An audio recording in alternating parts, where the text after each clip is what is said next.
informed among the devolution stakeholders, including but not limited to the upcoming Devolution Conference 2023, Legislative Summit 2023, and the Senate Mashinani slated for later in the year. 3, an action-oriented joint communique spelling out commitments of the COG and Senate to enhance dialogue, address challenges, and accelerate service delivery. And lastly, comprehensive resolutions targeting social development and protection concerns with clear timelines to be implemented jointly by the Senate and the COG and monitored by respective technical teams. Honorable Senators, I therefore urge all the Senators to prioritize and attend this very important meeting. I thank you.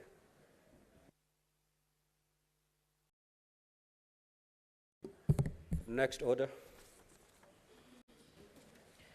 Order number 3, messages. Order number 4, petitions. Order number 5, papers. Majority Leader.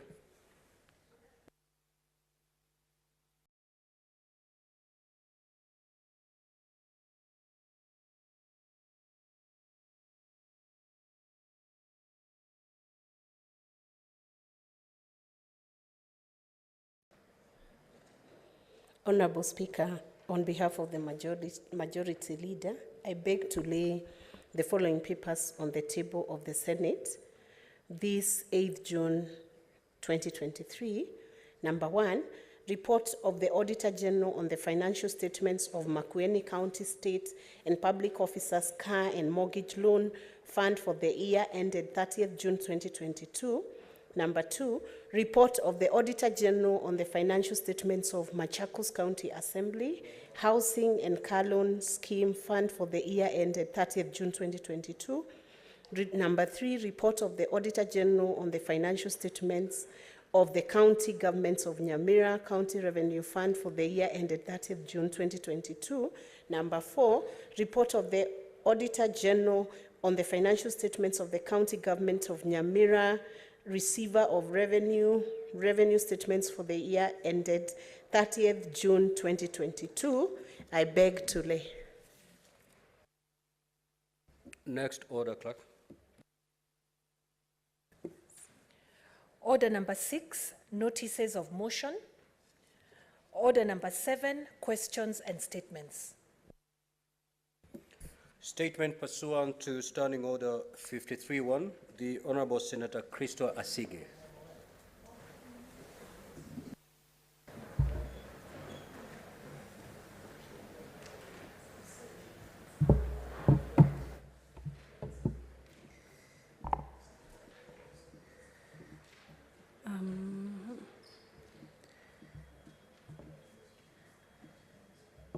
A moment, Chair, Speaker.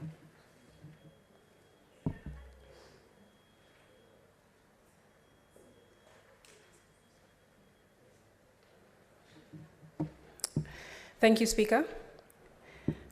I rise pursuant to Standing Order 53-1.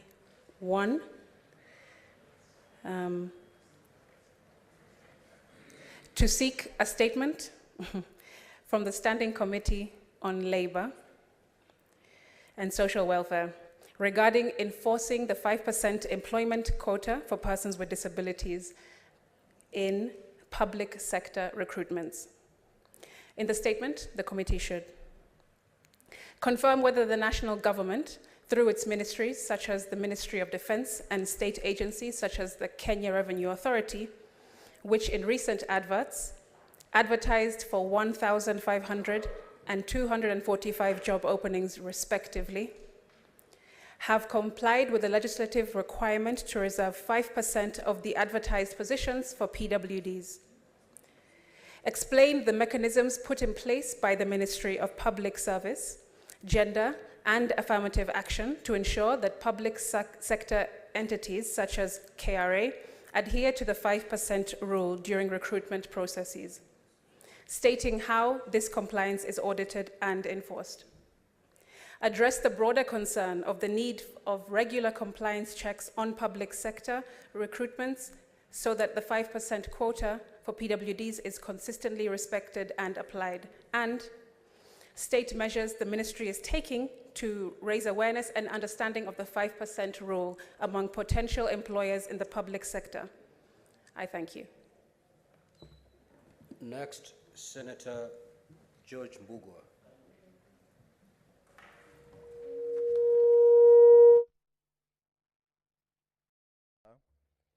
I rise pursuant to Standing Order 53-1 to seek a statement from the Standing Committee on Education regarding the status of funding for special needs schools across all counties.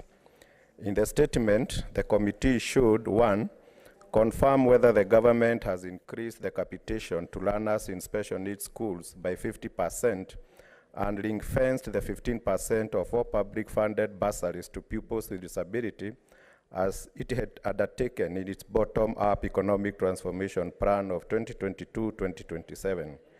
2, state steps to address staffing in Education Assessment and Resource Center, EARC,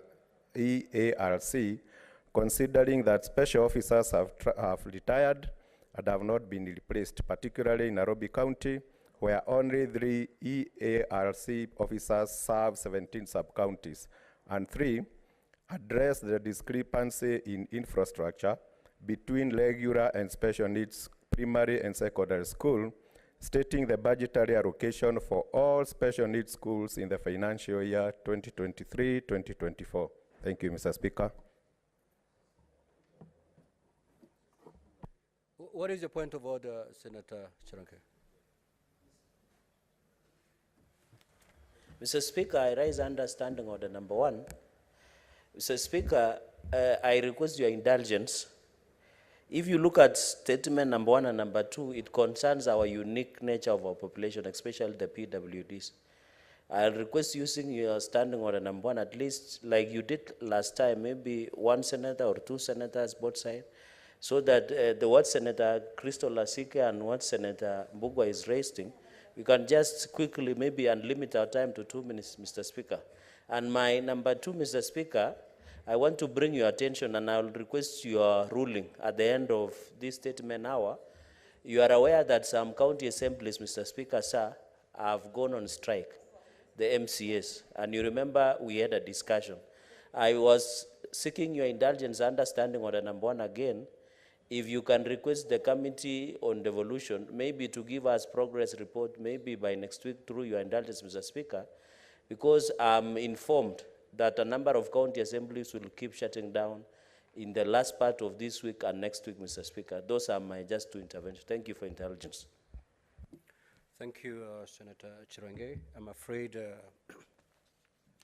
I may not be able to allow comments on these statements because once when we sat as SBC, having looked at the order papers for the last 3 or 4 months, we realized that we were not making any progress beyond statements. So it's like this Senate's main mandate was basically to prosecute statements.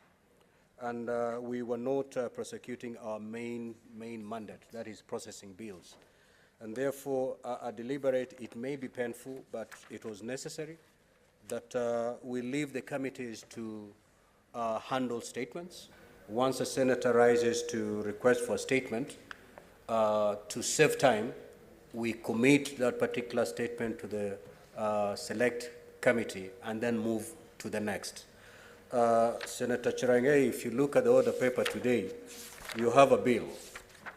And if you proceed in the manner you are suggesting, that bill may be with us for the next 4 months. And I don't think you would wish to have your bill hang around for 4 months. So it is with those reasons that I will not be able to invite comments on the statements.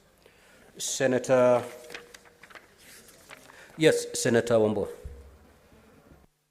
Thank you, Mr. Speaker. Just a small one on the issue raised by Senator Cherage on the strikes in county assemblies. The Speaker, I do not want us to go back to where we came from. the Committee on Devolution does not need any ruling or direction from the Speaker to act on matters relating to their committee. In fact, I would expect that on their own motion, next week, they should give us an update report on what is happening in our counties. They don't need any direction from the Speaker. I thank the Speaker. This is a very weighty issue, the chair of devolution. And I believe you've had these sentiments from your colleagues. Indeed, I received that memorandum.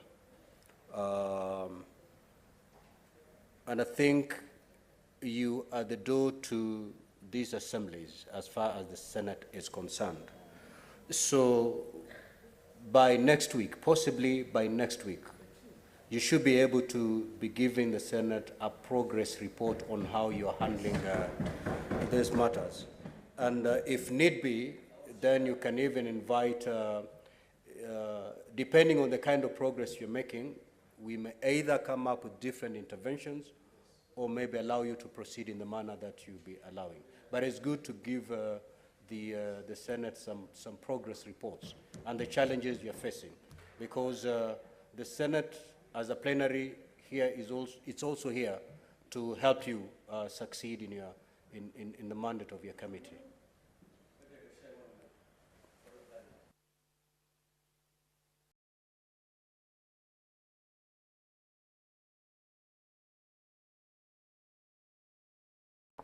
Just let the say something in this regard.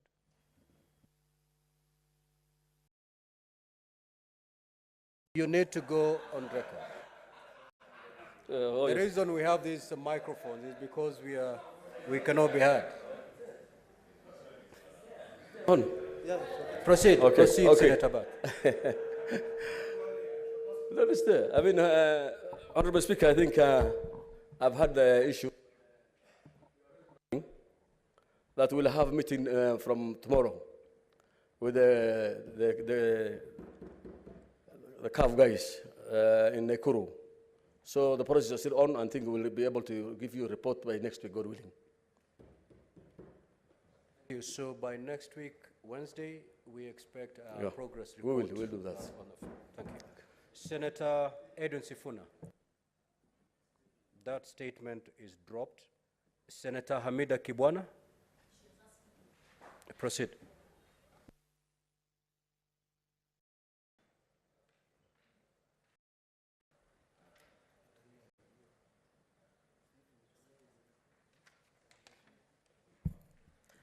Thank you, Mr. Speaker, for allowing me to read the statement on behalf of Senator Hamida on the lifting of the ban on logging in public, in public and community forests in Kenya. Mr. Speaker, sir, I rise pursuant to Standing Order 53-1 to seek a statement from the Standing Committee on Land, Environment and Natural Resources regarding reports of the lifting of the ban on logging in public and community forests in Kenya by the Ministry of Environment, Climate Change and Forestry. In the statement, the committee should, 1, state whether the ban on logging in public and community forests has been lifted, stating the rationale behind the decision in view of the existing forest policy and legislative frameworks. 2, to table evidence of any environmental impact assessment that was conducted prior to this decision. 3, state whether public participation was conducted, tabling evidence of the same.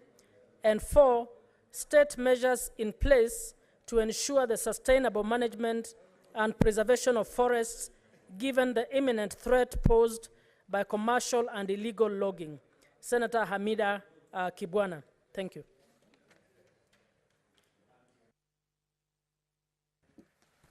Senator Miraj.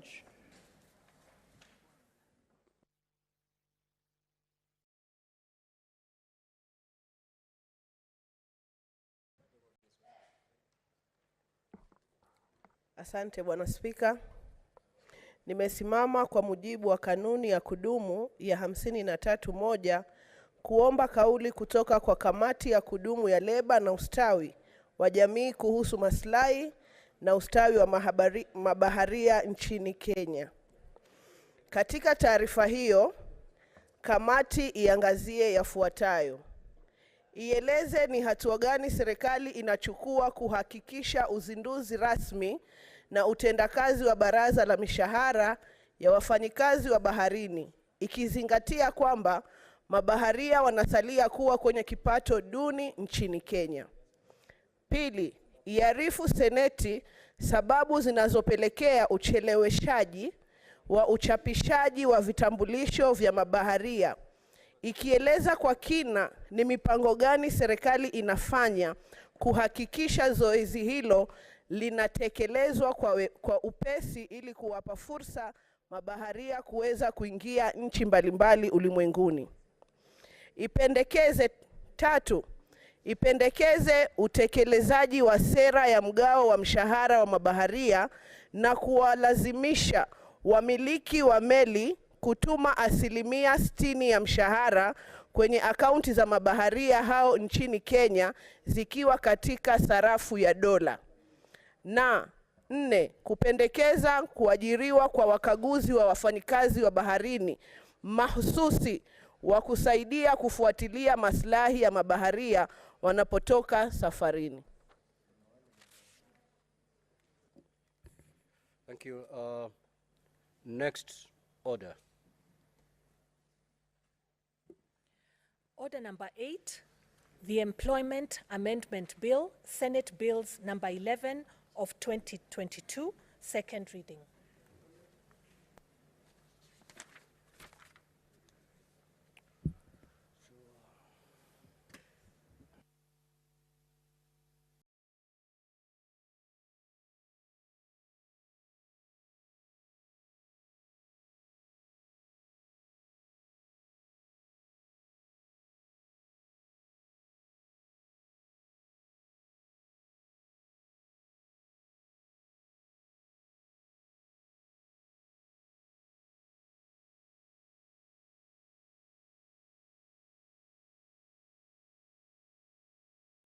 Senator Chirange.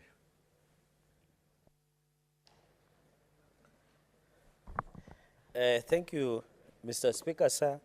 I just want to reply, has been called out as mover to reply. I think, Mr. Speaker, sir, this is a straightforward bill, and I want to thank a lot of senators, Mr. Speaker, and the committee that gave invaluable advice and report on the Employment Amendment Bill 2022, and just say that I want to thank Senator Okiya Omtata, who seconded the bill, among other senators. Mr. Speaker, sir, this bill, in conclusion, has generated a lot of misinformation and miscommunication.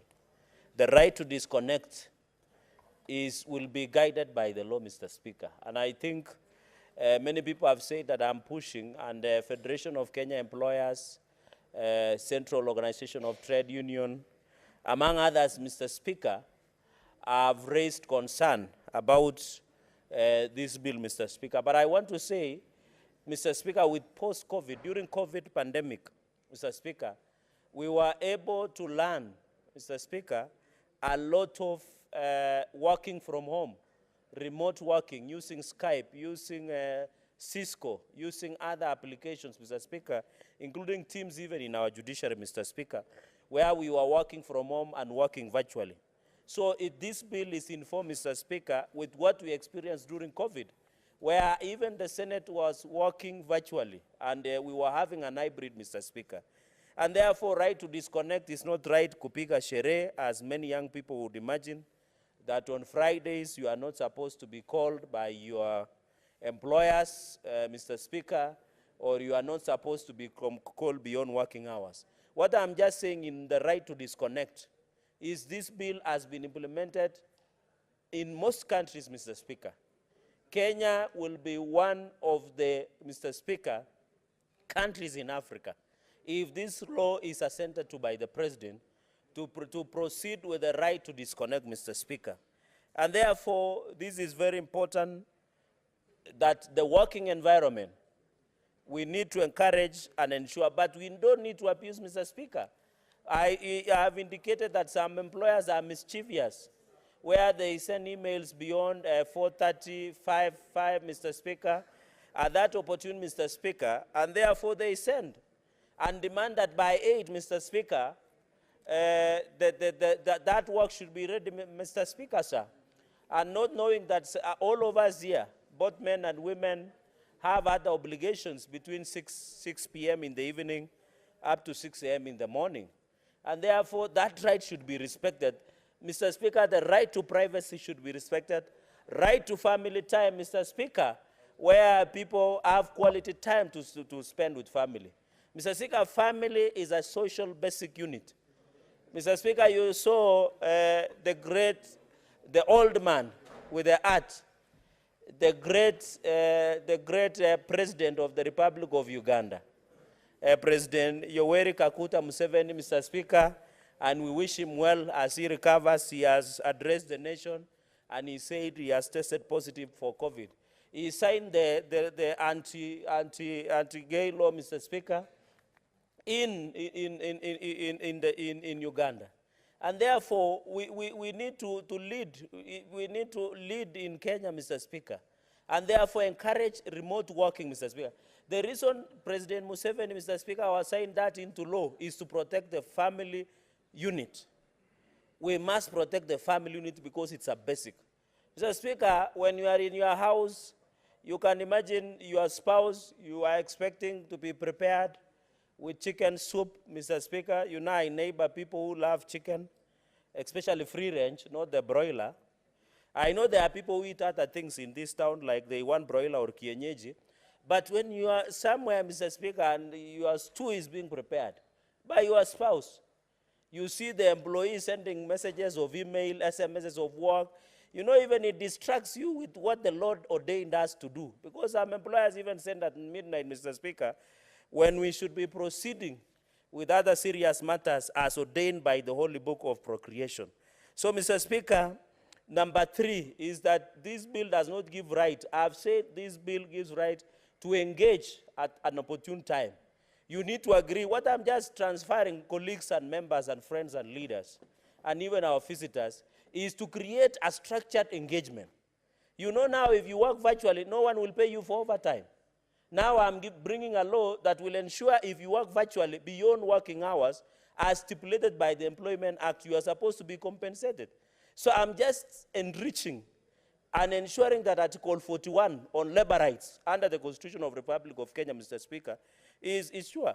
Mr. Speaker, you see the President under the Finance Bill of 2023, the reason we are even pushing the Housing Levy Fund, Mr. Speaker, and I saw some people making fun that I could not answer the question on housing deficit in the country, Mr. Speaker, and I've seen in TikTok and many other social media, is that we are aiming, Mr. Speaker, to ensure we protect the family. How beautiful. In 6.5 million Kenyans who live in slums, including the city of Nairobi. And it is good my brother, as a senator of Nairobi, is here, who is a staunch Catholic, that how beautiful and how nice when you walk to your house, Mr. Speaker, under affordable housing program, you work, you have instant shower, you have a nice house, Mr. Speaker. It is very important. That is why this finance bill, Mr. Speaker, will ensure the family basic unit is protected. Number 4, Mr. Speaker, we are working, and I want to say this. Mr. Speaker, there are many young people who might want to say that in some instances, Mr. Speaker, this right to disconnect, I know the journalists, but we are exempting, Mr. Speaker, for the benefit of the country and my colleagues, is we are exempting with the people who work in emergency services. The people who work on call, there is an arrangement that they normally do, Mr. Speaker. And if you are a doctor, you are a fireman, you work in emergency department, Mr. Speaker, the right to disconnect will be exempted from you, Mr. Speaker, because you are supposed to ensure that you agree with the employer. Mr. Speaker, I want to allay with the fears of Federation of Kenya Employers and other sector players, and even the employers, be it the government or anybody. Mr. Speaker, Mr. Speaker, last session, we had push and pull on the floor of the House about mental health bill, Mr. Speaker. And we had an issue where we're having a breakdown. I'm just, in the next 3, 4, 5 minutes, I'm concluding. Mental, I don't know why the leader, the deputy minority leader is excited today, but just for the record, because my bill has been misunderstood. Last year, and Senator Wambua, Senator Stewart Madzai, who is our leader, Senator Ledama Olekina, we were with the former Senator, Sylvia Kasanga, if my memory serves me right. And she was pushing the mental health bill. What is happening, Mr. Speaker? There are targets, performance, Mr. Speaker, by banks, by these other organizations. You find our employees have burnout, and they're having mental breakdown and depression because of the performance targets. You imagine you have left office at 6 or 5, sorry, then your bosses call you up to midnight. What is the targets? What were the sales that were being done, Mr. Speaker? We are protecting the burnout. We are protecting the health and mental wellness of the employees, Mr. Speaker. And therefore, I want to call upon my colleagues, and I want to ask the FKE and other employers. I don't think it makes sense, Mr. Speaker, to have, Mr. Speaker, an employee who is mentally depressed, who has burnout. The productivity will go low, Mr. Speaker. Even International Labour Organization, under the European chapter, has agreed with me on the right to disconnect, Mr. Speaker. And therefore, this is an international issue. It's not a local issue. I want to bring to the attention of the House, Mr. Speaker, where we are saying right to disconnect is a very important right under the evolving. And my brother, Senator Stewart Madzai, who is our revered and respected senior leader and minority leader, is a former judge of Labour Court. And he knows, Mr. Speaker, that some of these disputes is because of mental depression, Mr. Speaker. You have seen police killing each other. I don't want the Kenyan police. I'm saying some elements in police killing because of mental breakdown, the stress, the burnout. And Senator Amida Kibwana had brought even a motion, Mr. Speaker, that we are still discussing on the floor of the House. Because of mental breakdown, burnout, because we are deranged, Mr. Speaker. And therefore, Mr. Speaker, the 50th point that I wanted to make is these international organizations. France, other countries, Mr. Speaker, have done right to disconnect. Even in Portugal, Mr. Speaker. Let us respect, and I want to say this, Mr. Speaker, the environment is changing from the traditional office, where you go to your desk and work from 8 a.m. to 5 p.m., Mr. Speaker. We now need to shift our focus to remote working environment. And I know that the correct person, and it will assist even people living with disabilities to be able to work at the convenience, because most of the government offices, Mr. Speaker, do not have friendly access or PWDs in the Republic. And therefore, this right, I know where Senator Ledama stayed for some time, Mr. Speaker, there is a debate in the US about this bill. I would have expected the US, where Senator Ledama stayed, and might have borrowed his political strategies from there, Mr. Speaker. And you remember, many people don't know that Senator Ledama at one point did want to run for presidency before. I don't know whether that dream is still there. But where he stayed in the US, Mr. Speaker, but I want to advise him to join us. He might have his dream realized in this side of the House, Mr. Speaker, but after you. So he should also make sure he behaves on the order, Mr. Speaker. Senator Chirange, can you conclude your comments, please? So I'm concluding, Mr. Speaker. Mr. Speaker, you should even be adding me time, because I'm putting you on a proper trajectory of your future or national power. So, Mr. Speaker, that is what I was saying, that there are many countries of serious economies, largest economies, are buying this idea of right to disconnect. Colleagues and friends, this bill will be a life changer. This bill will transform. This bill will protect our right to family. This bill will ensure everybody, Mr. Speaker, is respected. This bill will ensure the growth and respect of the huge labor rights across the country. This bill of right to disconnect does not mean kupiga sherehe to avoid working, but you must show the performance. And this bill, Mr. Speaker, in conclusion, is to ensure, Mr. Speaker, when you engage through the email, through the SMS, through any virtual engagement in the remote working environment virtually, your employer must compensate you the same as overtime when you sit beyond working hours in an office, Mr. Speaker. And I hope the National Assembly will agree with me and allow this bill to be signed by His Excellency the President, Dr. William Ruto, and therefore effectively amending the Employment Act and giving Kenyans an opportunity. Mr. Speaker, in conclusion, I want to thank your office has been of help, the Secretariat led by the clerk, the Committee of Labor and Social Welfare. I've seen the Vice Chair, Senator Mbugwa, and a number of chairs. Mr. Speaker, they have been supportive. Your office has been very supportive and vital in, and many other people who they have given, the Kenyans who either have given virtually or in physical, that they support, Mr. Speaker. And on the Mr. Speaker, as I reply, I request that under the standing orders 66, if I'm correct, standing order 66. I thought Mr. Speaker, he wanted to, anyway, I don't want to say. It's under standing order 66, Mr. Speaker.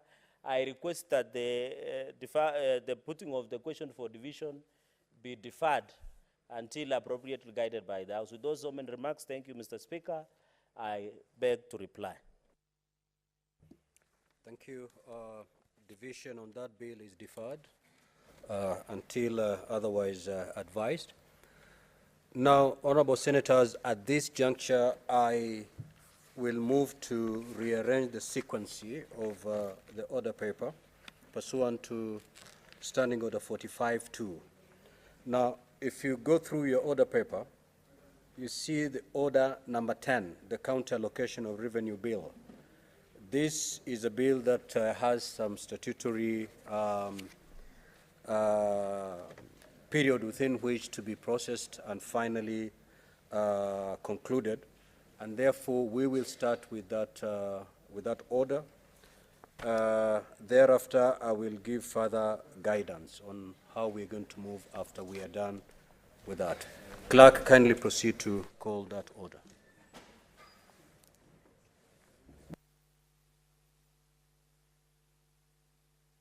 Before the clerk reads that order, allow me to make this communication.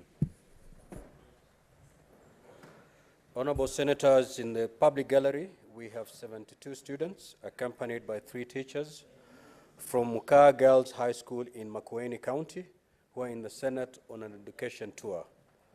Honorable senators, in our usual tradition of receiving and welcoming visitors to Parliament, I extend a warm welcome to them, and on behalf of the Senate and on my own behalf, wish them a fruitful visit.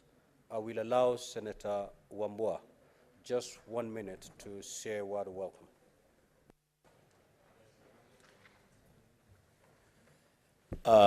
I thank you, Mr. Speaker, for this opportunity to join you in welcoming students from Mukaa in Makueni. Their senator is engaged elsewhere, but is on his way to the chamber. For the visiting students and teachers, I say welcome to the Senate of the Republic of Kenya. This is where your leaders elected to represent the different counties in this country converge every Tuesday, Wednesday, and Thursday to debate matters of national concern, and especially matters that touch on counties. I wish you a fruitful stay, and wish that in the course of your stay, you will learn a lot, and some of you will aspire to come back here, not as visitors in the public gallery, but as senators representing different parts of the country. With those remarks, Mr. Speaker, I say welcome to the students. Call the next order, clerk. Order number 10, the County Allocation of Revenue Bill, Senate Bills number 16 of 2023, second reading. The Chairperson, Standing Committee on Finance and Budget.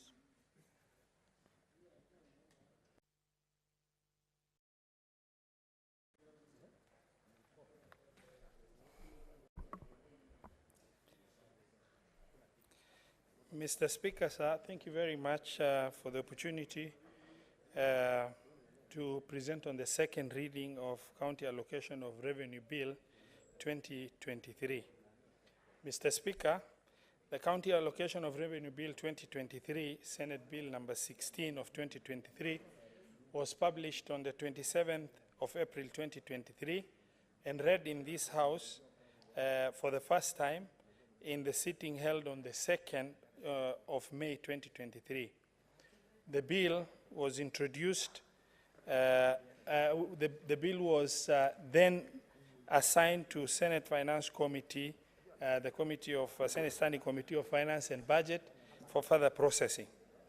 Mr. Speaker, sir, the bill proposes to share the allocation of 385 billion, .425 as contained in Division of Revenue Act 2023 equitably among the county governments in the financial year 2023-2024 in accordance with the third basis of revenue sharing. Mr. Speaker, sir, the bill also contains two schedules. The first schedule is that of the horizontal share of revenue of 385.425, and the second schedule, which is that contains the ceilings for the executive and the county assemblies. Mr. Speaker, sir, the horizontal distribution of equitable share among the 47 county governments is achieved using the third basis for revenue sharing formula as approved by the Senate in September 2020. Mr. Speaker, for the sake of just refreshing and sharing, that formula proposes now, if applied to the 385.25, the third basis provides 158.25 billion to be shared using an allocation ratio applied in the financial year 2019-2020, the balance, which is the case of 226.75, to be allocated such that basic equal share takes 20%, population index takes 18%, land area index takes 8%, agriculture index takes 10%, health index takes 17%, and road access index 8%, urban index 5%, and poverty at 14%. Mr. Speaker, sir, regarding the recurrent expenditure ceiling, the Commission on Revenue Allocation submitted the recommendations as they have processed for county assemblies and county executive. These are considered by the committee and published with few amendments. The total county assembly recurrent budget ceiling for financial year 2023-2024 amounts to 39.597 billion approximately. This is about 14.5% increase as compared to allocation of financial year 2022-2023 due to the provisions for MCA car reimbursement. Mr. Speaker, sir, on the other hand, the county executive budget ceiling for financial year 2023-2024 amounts to 25.825, 556.395, representing an allocation of 9.34% reduction from the allocation of 2022-2023 budget ceilings. Mr. Speaker, during the consideration of County Allocation of Revenue Bill 2023, the committee held consultative meeting with various stakeholders, and among them is the National Treasury and Economic Planning, the Council of Governors, the Commission of Revenue Allocation, the County Assemblies Forum, as well as the Society of Clerks at the table, SOCAT Kenya. Mr. Speaker, a number of county assemblies appeared before the committee and requested upward adjustment of the recurrent expenditure ceiling for the county assemblies. The committee noted the issues raised, such as security in some counties, cost of public participation in other counties, and acquisition of recurrent assets, which are one-off expenditures for some of these county assemblies. Mr. Speaker, sir, having considered the bill, the committee recommends the Senate to approve the bill with amendment that second schedule of the bill be deleted and substituted thereof with the new second schedule reflecting the adjusted recurrent expenditure ceilings for the county assemblies.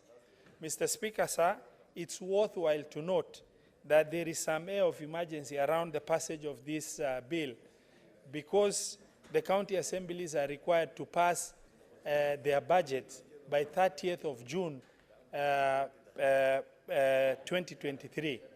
And for them to pass that budget, then these numbers need to have been considered into the budget well in time for that deadline to be arrived at. Mr. Speaker, sir, Senator Newton, you're out of order and you get a caution for the day.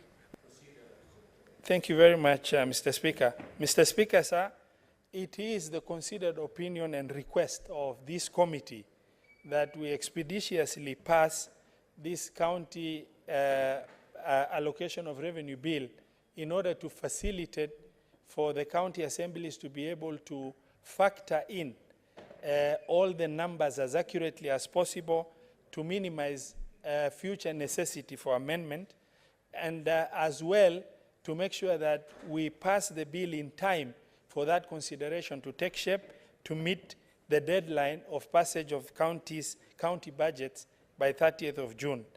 The committee has also made several recommendations which are contained in the detailed report as submitted. Mr. Speaker, sir, I beg to submit and request Honorable Senator Faki to second. Thank you. Senator Faki.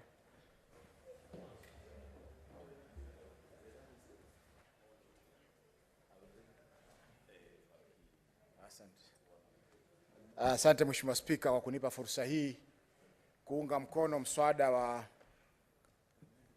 ugavi wa rasilimali kwa kaunti zetu. Mheshimiwa Spika.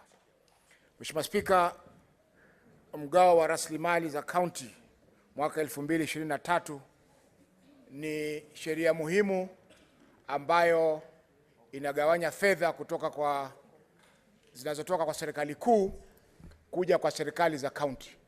Mheshimiwa Spika, ieleweke kwamba bunge hili lilipitisha mswada wa DORA, yani Division of Revenue Act, ambayo ilileta bilioni 385.42 kutoka kwa serikali kuu kuja kwa serikali za kaunti. Mheshimiwa Spika, japokuwa sheria hii ilipita shingo upande, lakini ndio sheria ambayo iko kwa sasa, na kwa hivyo sheria hii ambayo tunaijadili imeundwa ikizingatia kwamba pesa zitakazotoka katika serikali kuu kuja kwa serikali za kaunti ni bilioni 385.425. Mheshimiwa Spika, ugavi wa rasilimali hizi umezingatia ile formula ya 3 ya kugawanya rasilimali ambayo ilipitishwa na bunge hili mnamo mwezi wa Septemba mwaka 2020. Kwa hivyo katika vipengele ambavyo vimejadiliwa, kwanza ni ile inaitwa mgao wa msingi, yani basic share, ambayo inachukua 20%. Halafu ukubwa ama wingi wa watu inachukua 18%, ukubwa wa ardhi 8%, ukulima 10%, afya 17%, barabara 8%, ukuaji wa miji 5%, na umaskini 14%. Mheshimiwa Spika, katika kujadili mswada huu, kamati yetu pia ilipata fursa ya kuchukua maoni kutoka kwa Council of Governors, baraza la magavana, wizara ya fedha, tume ya ugawaji wa rasilimali, Commission for Revenue Allocation, na washikadau wengine. Mheshimiwa Spika, vile vile kamati ilipata maombi kutoka karibu kaunti 17 ambazo zote zilitaka ziongezewe, mabaraza ya kaunti walitaka waongezewe pesa ambazo wamepewa kama pesa zao za msingi kwa mwaka 2023-2024. Mheshimiwa Spika, baadhi ya mambo ambayo aliyazungumzia county assembly hizi ni pamoja na masuala ya usalama katika kaunti za mbali kama vile Mandera, ambapo inachukua gharama kubwa kuweza kupeleka usalama wakati wanafanya ile inaitwa public participation ama uhusishaji wa watu katika kujadili miswada yao.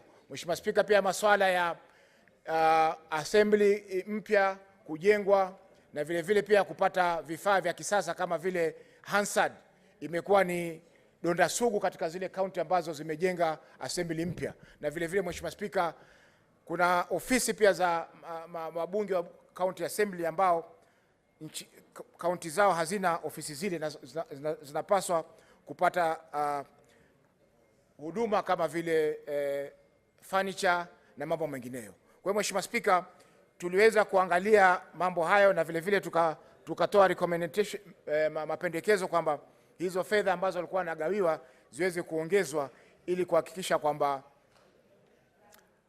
huduma zinapatikana sawa sawa katika kaunti zile. Mheshimiwa Spika, tumeona pia kwamba CRA, tume ya ugawaji wa rasilimali, imetoa mwongozo wa wafanyikazi wangapi wanaweza kuajiriwa na mabunge ya kaunti. Mheshimiwa Spika, imefikia wakati sasa kwamba ipo haja ya kuweza kuangalia upya masuala haya ya wafanyikazi wanaokwenda kwenye kaunti, kwa sababu Mheshimiwa Spika, kaunti zetu zimeweza kukua, kamati zimeweza kuongezeka katika kaunti zetu Mheshimiwa Spika, na kamati zile Mheshimiwa Spika zinasaidia ili kuhakikisha kwamba fedha zinazotumwa katika kaunti zile zinatumika kwa njia ya kisawasawa. Mheshimiwa Spika, ikiwa mabunge ya kaunti yatakuwa na unyonge wa kuweza kuangalia ama kufanya ile tunaita fast oversight, matatizo mengi yatakuja katika bunge la Senate ambayo yangeweza kutatuliwa katika kaunti zile ili kuhakikisha kwamba kuna haki na usawa katika ugawaji wa rasilimali hizo. Mheshimiwa Spika, pia tumeona kwamba mabunge ya kaunti bado yanazidi kudidimizwa ama kugandamizwa na serikali za kaunti kwa sababu ya fedha ambazo zinapitia kwa county treasury ili ndio ziweze kufika kwa mabunge ama wabunge wa kaunti Mheshimiwa Spika. Kwa hivyo hili ni swala pia ambalo litahitajia kuangaliwa upya kwa sheria ya Public Finance Management Act ili county assembly zetu na county executive katika kaunti zetu ziweze kuwa na fedha zao tofauti ili kuhakikisha kwamba kazi ya county assembly hazilemai kwa sababu ya ukosefu wa fedha. Mheshimiwa Spika, mswada huu ni muhimu sana katika kuendesha kaunti zetu, na kama alivyotangulia kusema mwenyekiti wa kamati yetu ni kwamba ni lazima upitishwe kabla ya mwisho wa mwezi huu ili bunge za kaunti zinapokaa kujadili bajeti za kaunti ziweze kuzingatia zile pesa ambazo zitakuja kutoka kwa serikali kuu kwenda katika kaunti zetu na waziweze kuzijumuisha katika zile fedha ambazo wataokota katika maeneo yao ili kuhakikisha kwamba huduma hazilemei.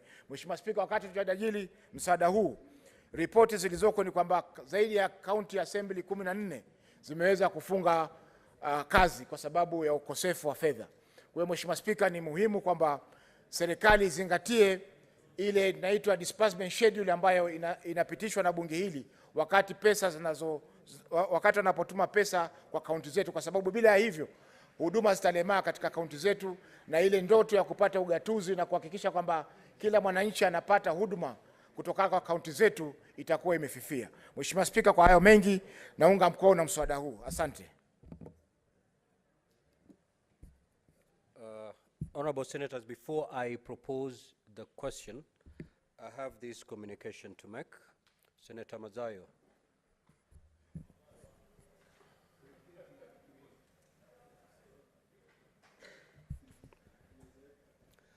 Honorable Senators, in the public gallery, we have 50 pupils accompanied by 5 teachers from Sekenani Primary School in Narok County, who are in the Senate on an education tour. Honorable Senators, in our usual tradition of receiving and welcoming visitors to Parliament, I extend a warm welcome to them, and on behalf of the Senate, on my own behalf, wish them a fruitful visit. Now, since these are young people, I will allow the most youthful senator to say a brief, very brief remark. Senator Oburu, please. Obura.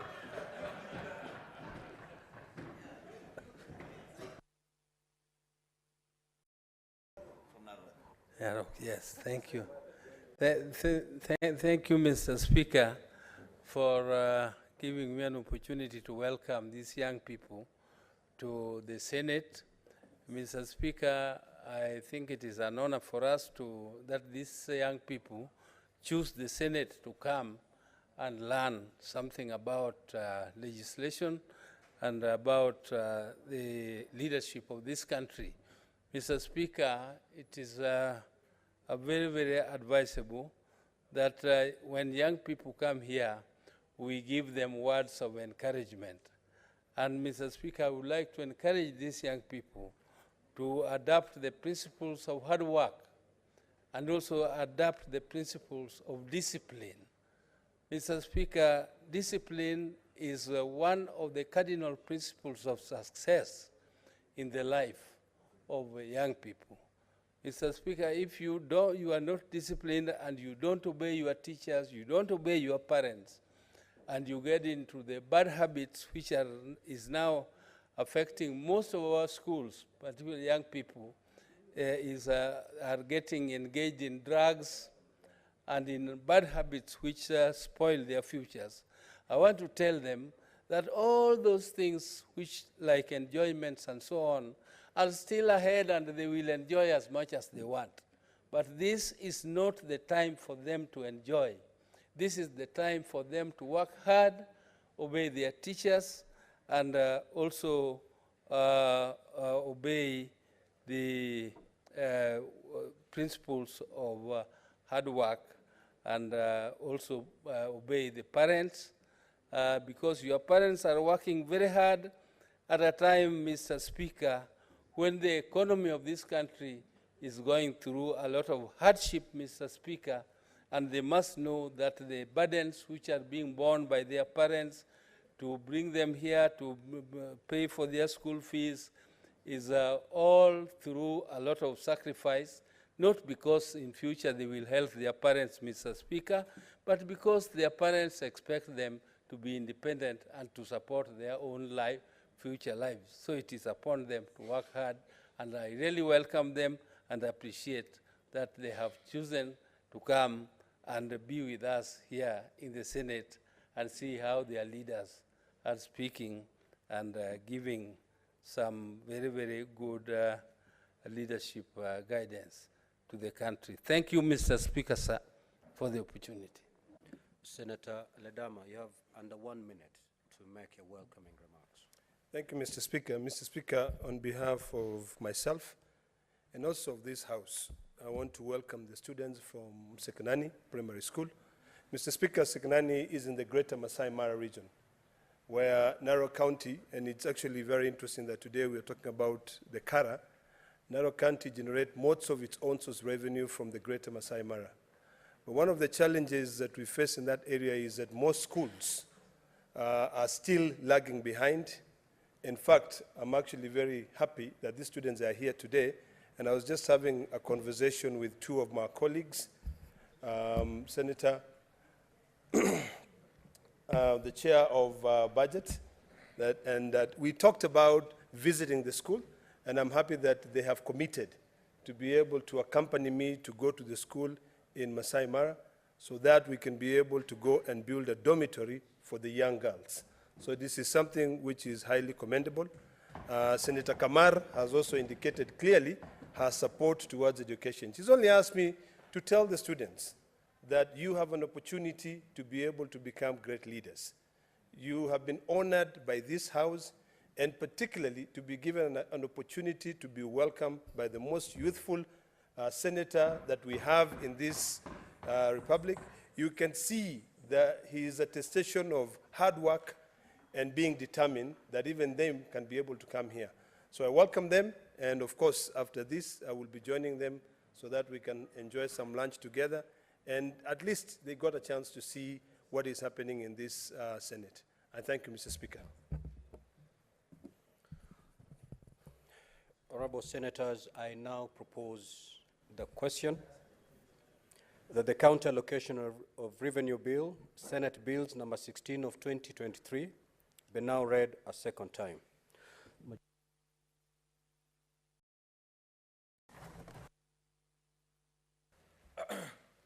Thank you, Mr. Speaker, for this chance and opportunity to make my contribution to a very important bill to the Senate, Mr. Speaker.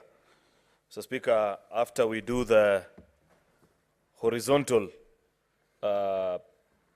distribution of resources, Mr. Speaker, like we did a few weeks ago, and I listened to the comments of both the mover and the seconder of this bill on the debate that we had before this House, and the many others that we've had, including in public barazas, funerals, rallies, you know. Mr. Speaker, that is testament to the work of Senate and how important it is, particularly this bill, division of revenue, and eventually, once we have shared it between the national and the county governments, Mr. Speaker, to now share it amongst the 47 devolved units, Mr. Speaker, via the county allocation of revenue bill. And therefore, I want to congratulate the members of the Budget and Finance Committee who have taken time, worked diligently, and have now presented before the House a report, Mr. Speaker, a report which I will refer to most of the time in the submissions that I'm making before the House on what I think about this bill, Mr. Speaker, and the findings that have been made by this committee. Mr. Speaker, I have said times without number that I value and respect the work of every committee of this House. But unfortunately, because of having served longest in my own career in this House, in Budget and Finance Committee, I take a lot of interest in the work that they do. I follow it with keen interest. That's why when Senator Roba was moving this bill, though I was out of the House when he began, I quickly dashed in to listen to him, to grab a copy of the report, and acquaint myself with what are the thoughts of the new colleagues. What do they think about county allocation of revenue, perhaps from a different eye. In fact, this is the first opportunity, Mr. Speaker, I get to read and see Kara, not as a member of a committee, but just an ordinary senator, and want to see it from the perspective of our colleagues who have taken time, listened to the presentation, the request that comes from the various county assemblies, Mr. Speaker, which is quite important. This is not a practice that was long established. It's something that we began a few years ago. Otherwise, back in the day, Mr. Speaker, once division of revenue was out of the way, there was very little interest on Kara, actually, Mr. Speaker. But with the introduction of ceilings, after we did the amendment to PFM, must have been 2019 or 2020, Mr. Speaker, and empowered our committee to be able to vary the various ceilings for individual county assemblies via the kind of request that both Senator Faki and Senator Roba were referring to, Mr. Speaker, then people took interest in this particular bill. And I want to congratulate our colleagues who have taken time. I will then quickly move on to, Mr. Speaker, the crux of the matter. 385.425 billion is the amount of money before the Senate, Mr. Speaker. And we are being asked to share this equitably among the 47 counties. Not equally, but equitably. A word, Mr. Speaker, that will take time for many to understand and distinguish, but that is what separates us and the National Assembly, Mr. Speaker, that on many occasions, on matters such as CDF and the rest, but Senate, through its committees and what they've been able to do over the years, is able to set out a formula, Mr. Speaker, where we can equitably distribute these resources between all our 47 county units, taking into consideration the various dynamics and the difficulties. Mr. Speaker, you know that this country almost split right into the middle. And you know that debate is still alive between one man, one vote. It is actually Senate that added the 1 kilometer.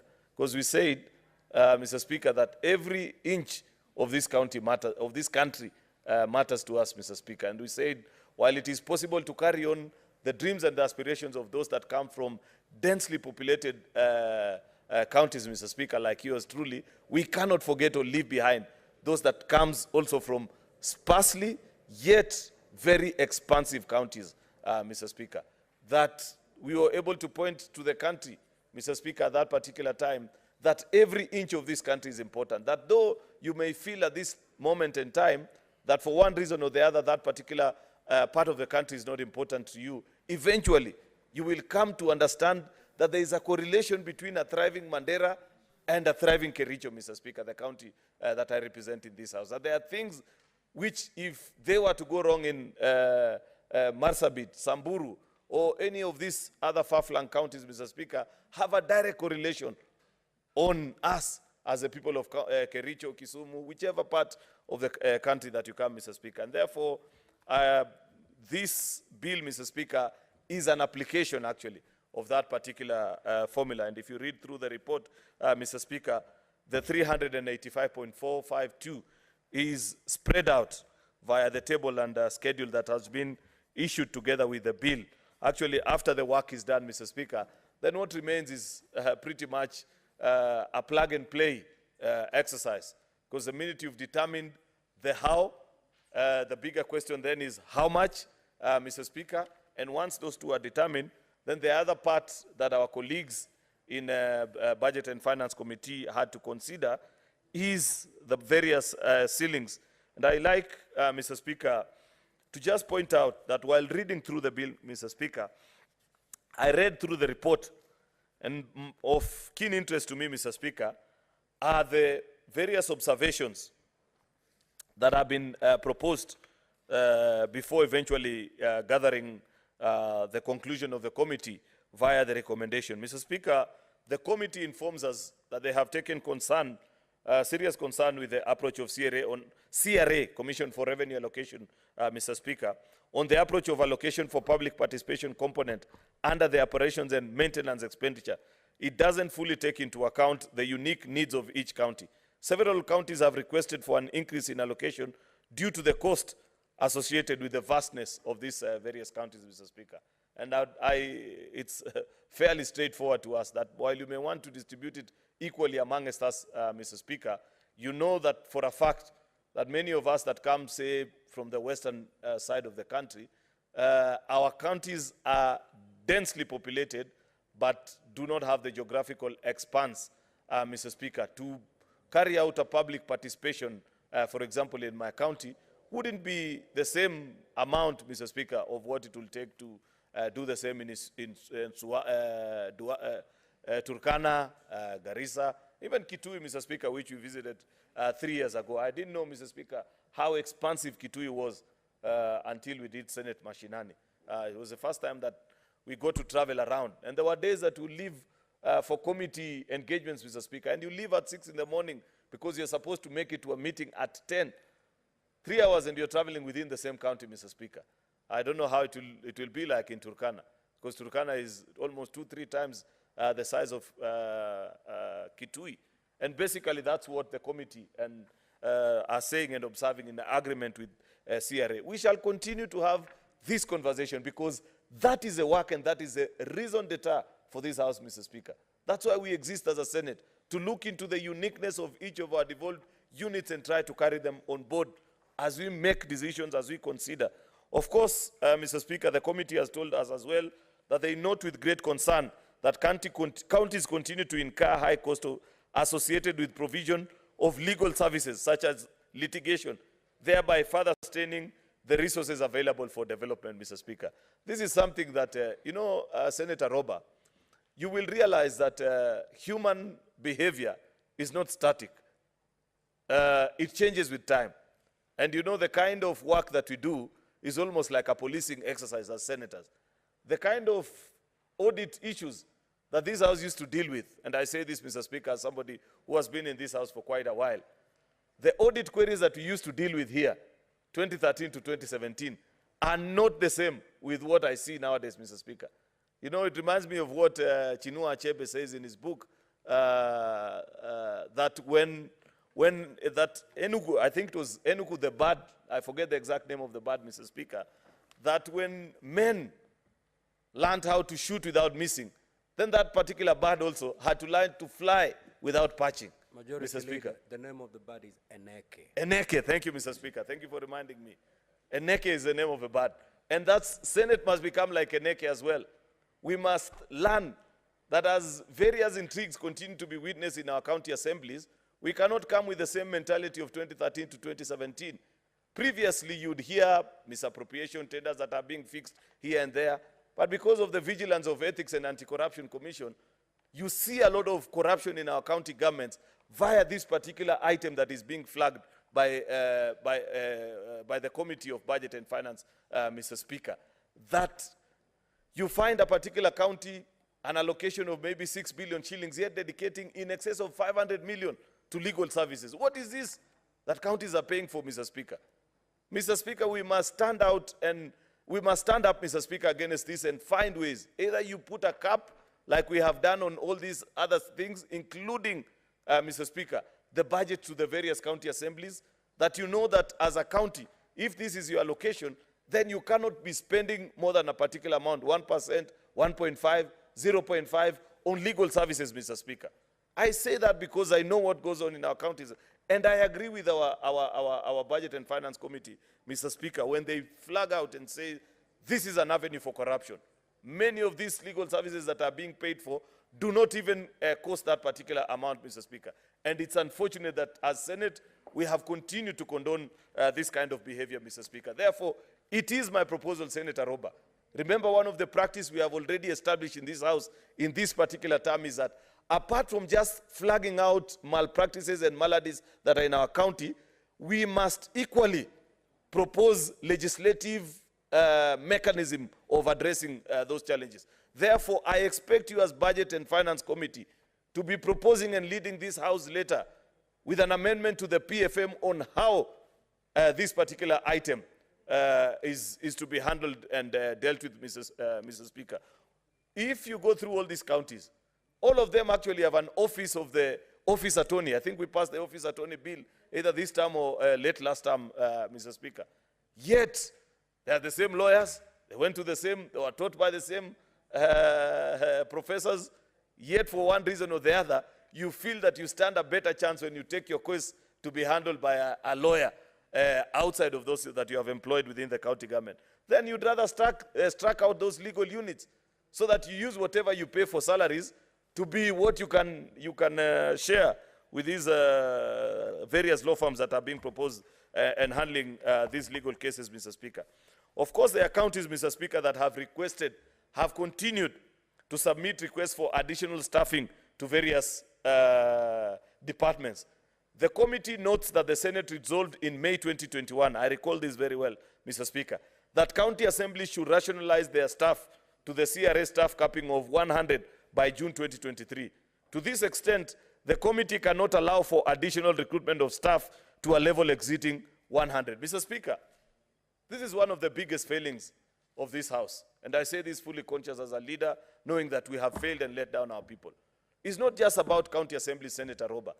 There is no county today, you know that under PFM regulations, no county is allowed to spend over and above 30% on recurrent expenditure. Actually 35, sorry. But as we speak today, there is not a single county that spends less than 35% on it. All of them are 45, 40, and we continue to condone this behavior. That's a failure on our part as Senate. We need to be moved, Senator Roba. And I challenge you and your committee, bring a motion to this House so that we come up with a recommendation so that before counties begin to receive the approvals to withdraw these monies that we are devolving in the next financial year, let each county governor file a redundancy plan or at least an action plan pointing out to measures that they are taking to ensure that they comply with that particular provision, Mr. Speaker. Because you know what has happened in our counties. A new county governor comes into office. What do? They hire a complete set of arranging of staff. And you know what most of these staffers are do? One is carrying water for the governor. The other one is carrying a diary. There's another one carrying a biro pen. There's a famous one who has been around since 2013 carrying a chair. Mr. Speaker, how can we allow that? And you're proudly taking salaries as senators, Mr. Speaker. Therefore, Senator Roba, we will go down in history as having failed devolution if we allow this practice to continue.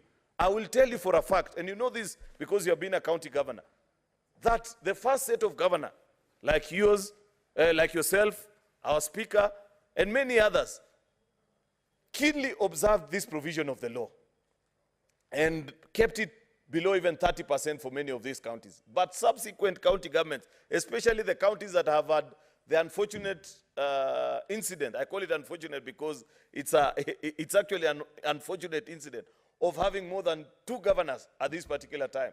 That's counties where a governor lost in 2013 and therefore another one came, and perhaps even in 2017 a new one also came, because that's where this problem begins. As a Senate, we must address ourselves to this particular issue. And pointing out to county assemblies on this provision is not enough. We must be able to tell our governors to stop misleading the country, because the famous or the infamous argument before this House over the years has been that, you know, we picked staffers from the defunct municipal counties, and I agree. I agree with quite a number of them when they say that.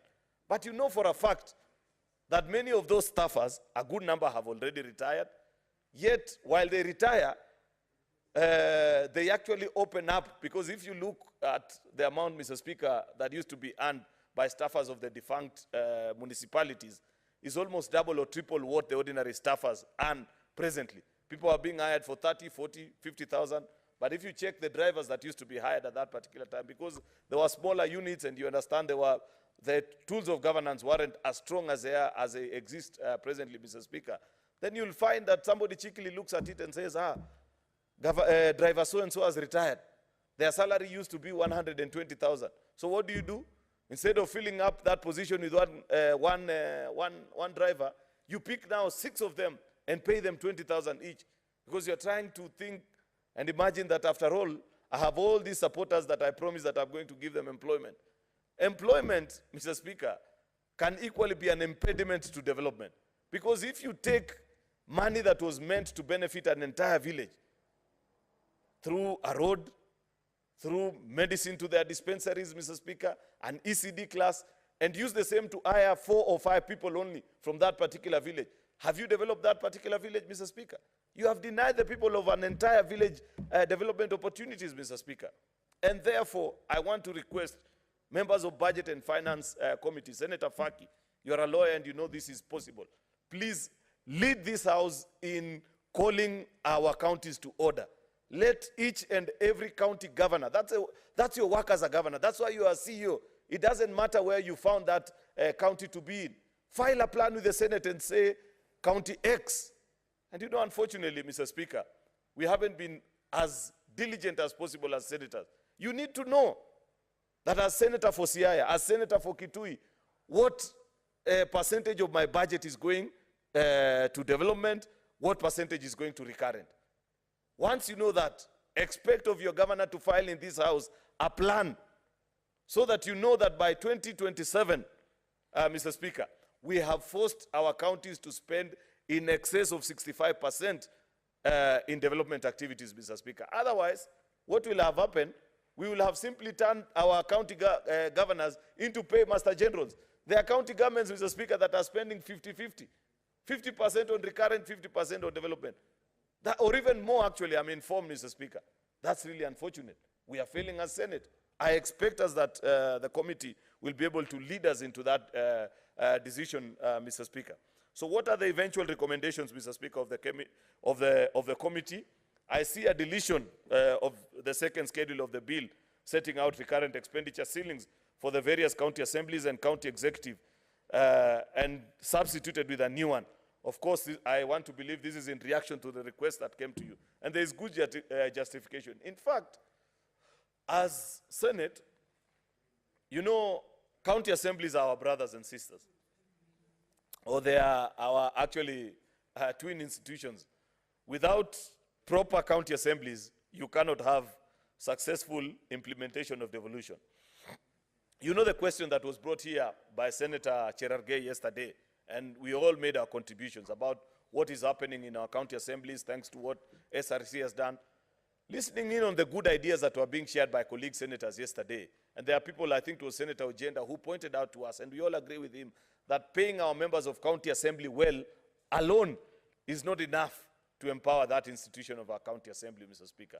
perhaps it's a time that Senate also led in this conversation in ensuring that what is it that we expect of each of our 47 county assemblies, and what will be the costing to ensure that members of our county assembly are able to do or carry out their oversight responsibility without having to incur personal expenditure.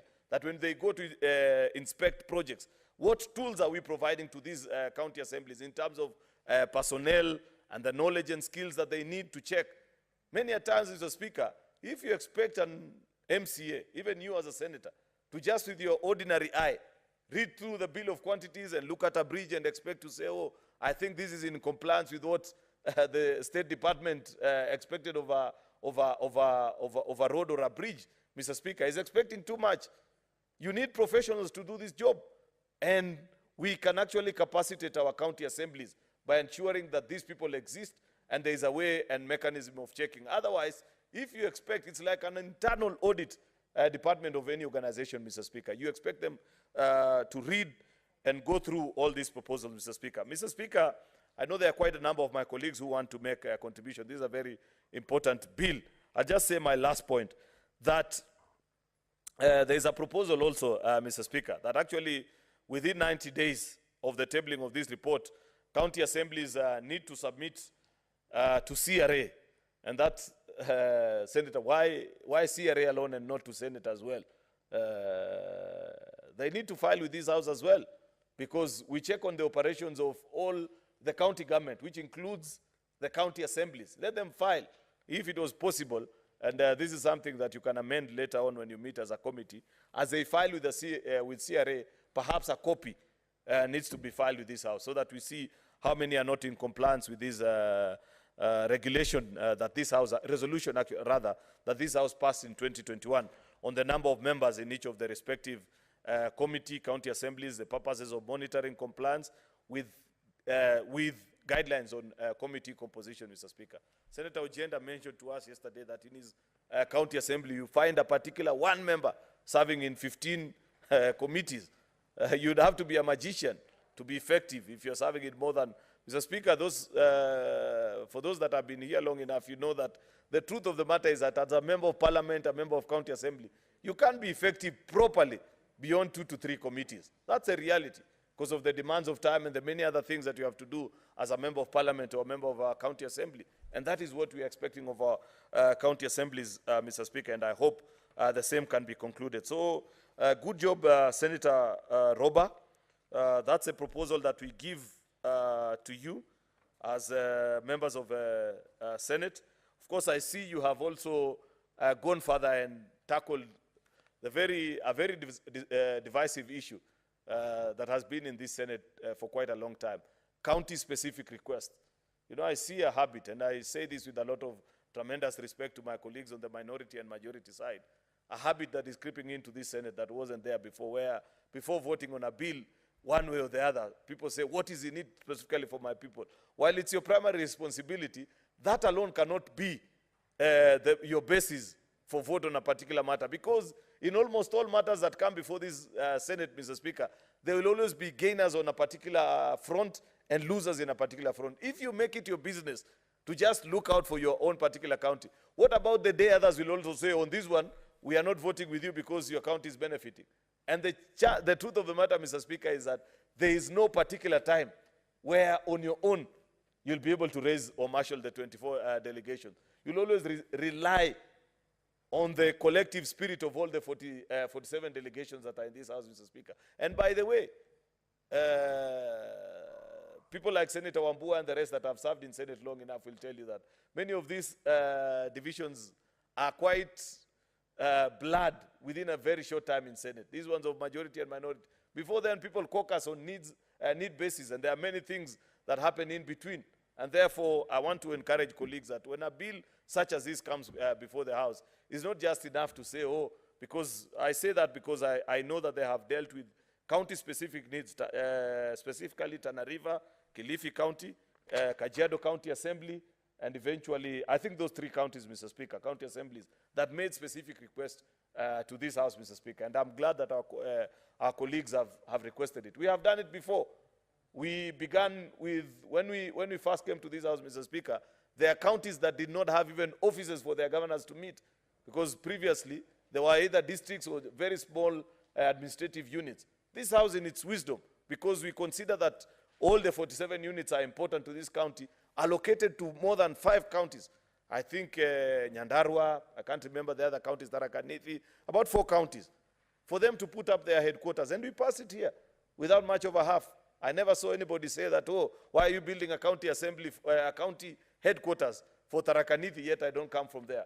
That is a kind of spirit and thoughtfulness that I expect of each of us, Mr. Speaker.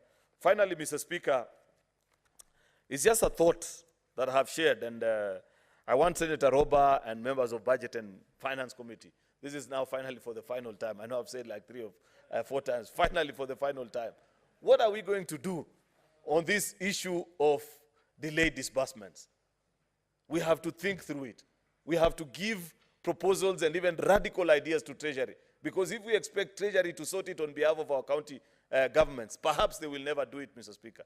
Is it not possible, Mr. Speaker, that as Senate, we gather the collective wisdom of all the colleagues that are here and demand of the national government that they issue a bond specifically for funding devolution, and whatever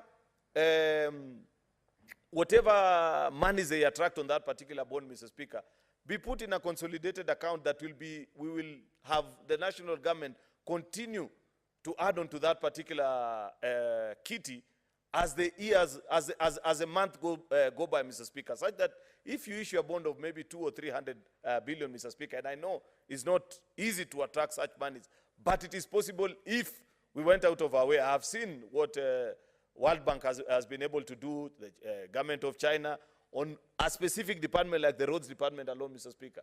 Raise $1 billion or $2 billion, Mr. Speaker. Start even with just 100 billion, Mr. Speaker. And have the national government know that this is what they would spend perhaps in about 3 to 4 months, because we are developing here 385. In between that period, because if you check over the long period, Mr. Speaker, there's always a delay of between 2 to 4 months or 3 months most of the time. That money will be sufficient, such that each county knows that by 2nd or the 3rd of every month, they have received what is expected, what is their expected disbursement on that particular month. Then the national government, because we understand the economic situation that we find ourselves in, fills up into that particular bond. And the CRF account for devolution can be set up at a central bank. So such that after 3 months, that constant figure of 100 is never moved. Anytime it reduces, there is a top-up. Because it is impossible to imagine, Mr. Speaker, that we will develop our counties if governors have to wait for 3, 4, 5, or 6 months sometimes, Mr. Speaker, before they get their disbursement. And this problem is not likely to go away soon, Mr. Speaker, especially with the debt situation that we find ourselves in. So we have to think, and by resolution, I don't know, by whatever means, demand of Treasury to come and appear before this House and give a proposals. We'll have ours, but it cannot continue to be in this. The present system that is being used, Mr. Speaker, is not tenable. This is not devolution as expected from us, as enshrined in our Constitution. With those very many remarks, Mr. Speaker, I beg to support and celebrate the good work of the members of this committee. Thank you, Mr. Speaker. Senator Wambua.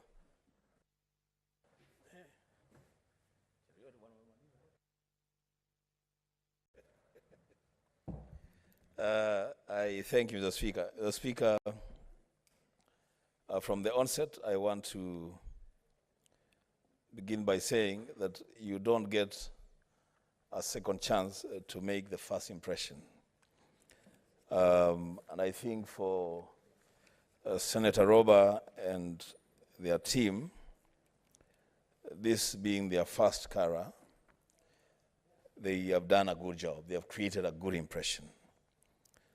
Mr. Speaker, to colleague senators, those that are debating CARA for the first time, it's important for them to know, and all of us to remember, that perhaps actually this is the only bill that originates here and ends here, and our word on it is final.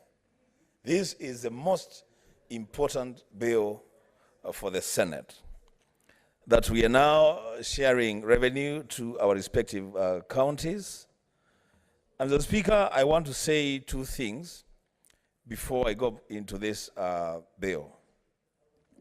Order, Majority Leader and Senator Veronica. May the senator be heard in silence, just like you are heard in silence. You know, Mr. Speaker, you have defended me, so that's fine. So let me just continue. Mr. Speaker, I was saying the two things that Senator Cheriot has mentioned that I want to emphasize on is the role of the Senate on matters devolution. And I think if you don't get that right, then everything else that we do will be done in vain. Speaker, without mentioning names, because there is no need to mention names, I was a bit taken aback when we were debating the Equalization Fund. And that some senators said that they are not going to vote for it because their counties are not included.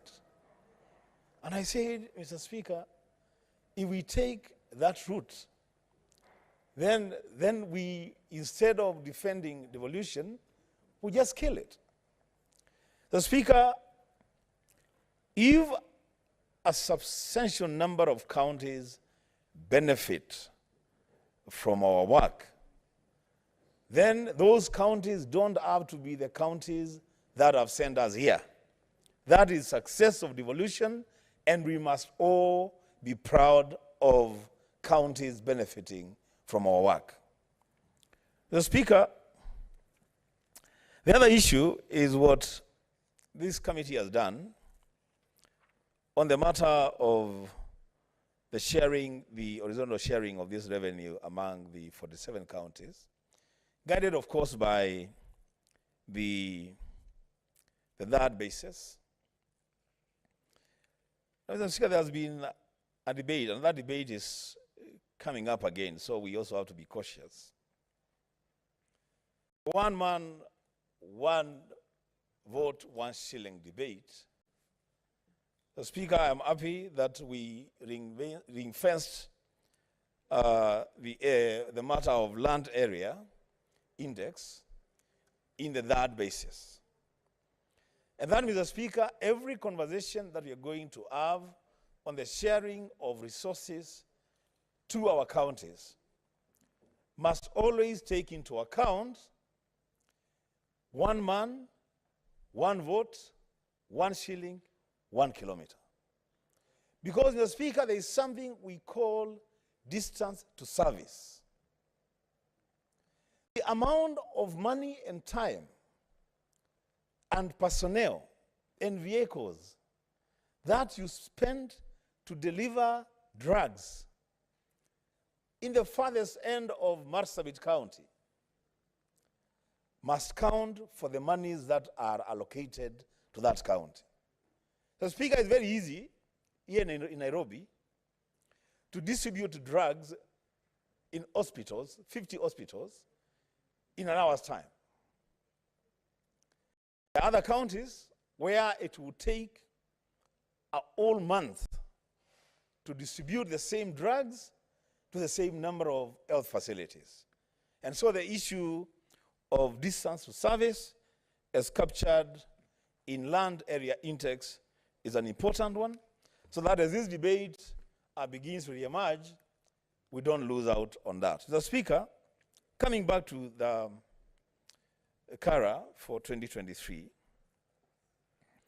the Speaker, it is also ridiculous, and this I want the chairman and the vice chair to take note, that there are certain things that going forward we will have to deal with. One of those issues is the issue of pursuing almost absolute autonomy of the county assemblies from the executive. That, Mr. Speaker, we move beyond just an amendment on the second schedule, but endeavor to ensure that once the assemblies defend their budgets and their budgets are passed and approved, then they are fully in charge of their budgets without making any reference whatsoever to the executive. The Speaker, the matter that was brought here yesterday by Senator Cherage from Nandi, salaries and allowances of members of the county assemblies. The Speaker, that debate is alive today. And I was actually speaking to the minority leader in the county assembly of Kitui, Honorable Nganga from Miambani Ward. And he was telling me, you know, Senator, actually we are not asking for more money for now. We're not even asking for more money. We already have that money in our budget. The only thing that we're asking is to find a way of reallocations of those monies and the revenues so that all the money that we have is not lumped in travel. And actually he was very honest with me and told me that's one of the reasons why every now and then your MCRs are either in Mombasa or they are in Naivasha or they are in Dubai or in Turkey, just try and make up for the deficits that they face. The Speaker, the Committee on Budget needs to take the lead in looking for what amendments we need to bring to the PFM Act to attain that autonomy in terms of the spending by county assemblies and make sure that there is proper flexibility on the way they use their budgets without reference to the executives. Now, Speaker, the second thing is on the issue of committees. And the majority leader has mentioned it in passing. In fact, in my conversation with the Budget Committee Chair, he mentioned to me that there are some counties, assemblies, where they have in excess of 25 committees. And yet, the ideal is between 14 and 16 committees. That's a regulation that the Budget and Finance Committee must ensure that all county assemblies comply with. Mr. Speaker, there is the matter of the exchequer release to county assemblies, to county governments. Mr. Speaker, this is my second last point. You know, Mr. Speaker, there are some quick wins, and I expect that Senator Roba will take very keen interest in this one. All county governments and assemblies run accounts in commercial banks in their respective counties. The Speaker, those banks are making money and profits using the money, the county monies that pass through those accounts. So, Speaker, the last time I checked, this country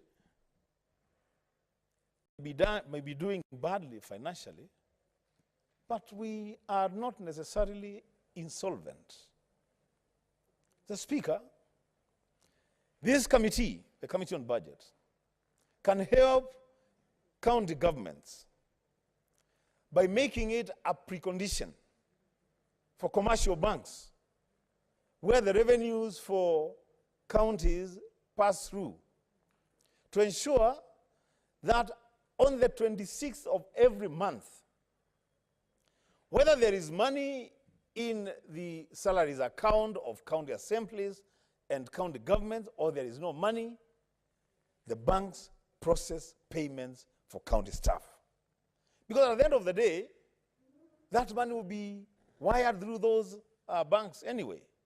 So there is no reason, Mr. Speaker, why the employees of the county government of Kitui should go without pay for 3 months or 2 months, and yet the commercial banks that process these monies will eventually receive the money and process the payments.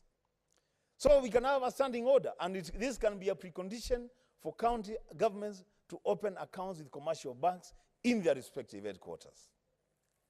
The Speaker, on the issue of disbursements, and that's where I'm going to complete my submission. Speaker, a conversation between a committee of the whole, led of course by the Budget Committee, and the Treasury, would greatly help. And this time round, let it not be someone's issue to the Treasury, let it be a conversation between us and Treasury, to ask the question, why is the Treasury unable to disburse funds to counties when the disbursements are due? And what is it that we can do as leaders in this country and the technocrats in the Treasury to ensure that counties get their monies when they're supposed to get their monies? Mr. Speaker, if we continue in the way that we have continued, that after we have passed Kara, we sit back, and as governors complain that they're not getting money, we in the Senate are also complaining. Mr. Speaker, somebody must provide a solution to this disbursement issue. And that solution can only be found between ourselves and the Treasury. Mr. Speaker, with those many remarks, so that we also give other colleagues an opportunity to contribute to this bill, I support. Senator Kisang.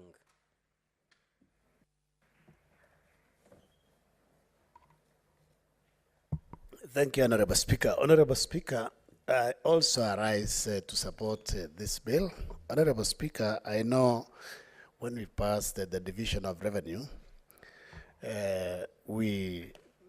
the allocation was raised from last year's 370 billion to 385.25 billion, Honorable Speaker, to the counties with an increase of about 15 billion, even though as senators we would have wished to raise it to 404 billion, but because of the conditions in the country, we reluctantly passed at 385. Honorable Speaker, out of these 385, 425 million was for libraries that were devolved during this financial year, next financial year. And Honorable Speaker, maybe as we go forward, I know when the committee went around the counties, those 14 counties that were not, didn't have libraries, wished that. Senator Kisang, would you wish to be informed by Senator Faki before you proceed? You know, I don't have an, he can inform me, he's my senior in this house. Proceed. Mheshimiwa Spika, ningependa kumfahamisha ndugu yangu Senator wa Elgeyo Marakwet. Si Kisangi, kwamba pesa ambazo tulipitisha kwa Dora ni bilioni 385 milioni 425. That's what I say. Ambazo za library kulikuwa hakuna hapo. Za library, waziri wa fedha alipokuja katika kamati yetu alitaka kutuchanganya, akasema kwamba hiyo 425 au 425 zilikuwa ni za kutoa huduma za library ambazo zinatoka kwa serikali kuu, maktaba samani, zinatoka serikali kuu zinakuja katika serikali za county. Lakini tukamwambia kwamba bilioni 335 425 ndizo pesa ambazo zinakuja kama shareable revenue, yani pesa ambazo zinatoka kwa serikali kuu zinakuja kwa serikali za county. Kwa hivyo akakubali, mwisho alikubali kwamba hakuna milioni 425 ambazo ni za maktaba ambazo watatafuta kwenye fedha zao nyingine, lakini katika zile za mgao wa kitaifa ni bilioni 385 milioni 425. Asante Mheshimiwa Spika. Thank you, Honorable Speaker. At least that is positive information, because Senator Faki is a member of the committee.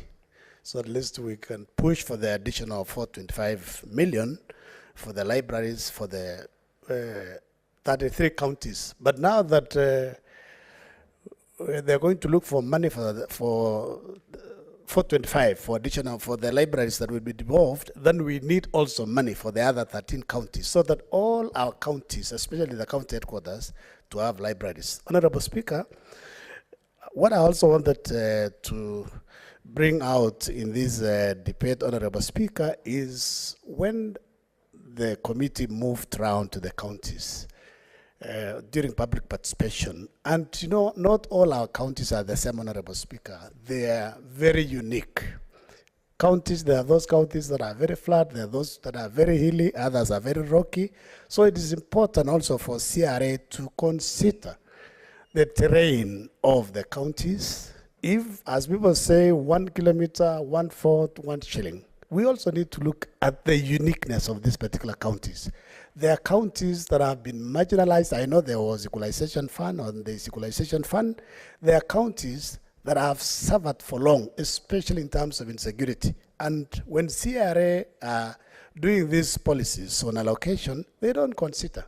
They talk about poverty and even population. And the population we're still using is the 2009 instead of the latest 2019 census, Honorable Speaker. Honorable Speaker, I also want to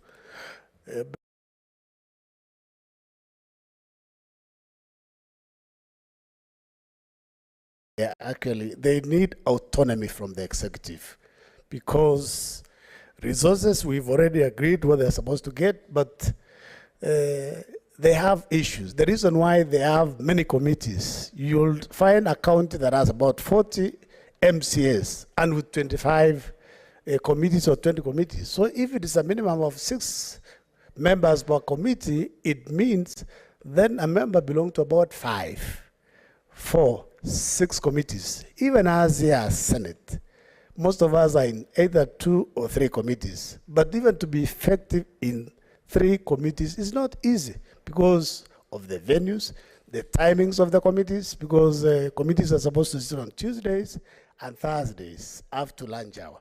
If there are many, where will they sit? It is because of maybe allowances. That is why the MCAs put themselves into so many committees, appear technically there, and then you don't make meaningful contribution. So it is important that the committee does regulations as members are proposed, so that they become effective and they become also meaningful in terms of oversight, because they're the primary oversight at the county level.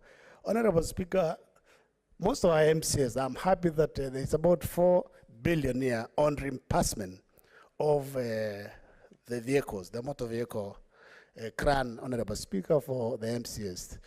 Some counties have not even allocated the car CRAN to the MCAs. And the MCAs, most of them now are even going for public means. And those that have even agreed to reimburse the car CRAN, Honorable Speaker, KRA are demanding 30% of that car CRAN. So the counties need to budget so that our MCAs can work and work effectively. Honorable Speaker, I've also seen an issue on, they are spending a lot of money on insurance, spending a lot of money also on the legal, and I agree with the committee that they need to hire their own internal legal counsels, and they have lawyers in the panel so that they can hire on a need basis if the capacity internally cannot be able to assist to execute the cases in the court, Honorable Speaker. Honorable Speaker, as we go towards the review of the allocation of the formula, I think it is important that as Senate we sit down and ensure that, you know, there is fairness in terms of allocation of resources to our counties. And we need to call Treasury, as Honorable Enoch Wambua said, we need the committee of the whole in this house, where Treasury will be here. We have also representation from Council of Governors, and we discuss, because if it is already agreed that resources are supposed dispersed on timely basis, but look at now, 3 months, 4 months, the counties have not received the resources. They have not paid salary for the last 3 months. County assemblies are closing, or our hospitals are closing because they want to go on cost law or strike. So I agree that if Treasury do not want to follow the schedule that has been agreed upon, then we set a fund so that we have at least what the little majority has proposed, that we have like a 3-month cash in a particular account, so that every month by the 2nd or 3rd, if Treasury does not release directly what is required to be released, the controller and Treasury controller budget releases those resources directly to the counties, so that the counties don't go without funds.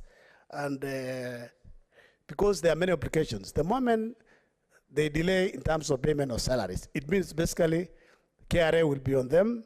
There are loans. There are some of the employees, or most of the employees, would have taken facilities from the banks. There are those who have taken loans from the SACCOs, and the resources are due by end of every month. So, Honorable Speaker, it's very important that we ensure Treasury release, as they release resources to national government, they also release resources to our counties, so that our counties we don't stifle devolution, Honorable Speaker. Honorable Speaker, I don't want to say much. I just want to say that it is important that we pass this law, so that it is signed into law, so that as soon as by end of this month, our MCS then can start debating the budgets at the counties, so that as soon as we go to the next financial year, the county should be ready to receive money from the national government and disperse. And I also believe we need to give a condition to the counties, their own source of revenue, A in A. Most of the counties are not collecting enough. If they are not collecting, we need CRA to give a condition, to give an incentive to those who meet the target, so that they can get additional revenue, Honorable. Oh, Madam Speaker, I thought Mr. Speaker has already gone, so we have Madam Speaker on the chair. Sorry, Madam. So, finally, Honorable Speaker,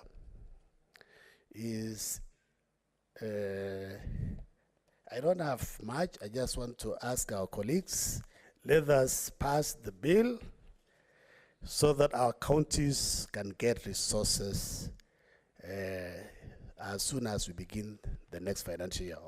Thank you, Madam Speaker. Senator Sifuna.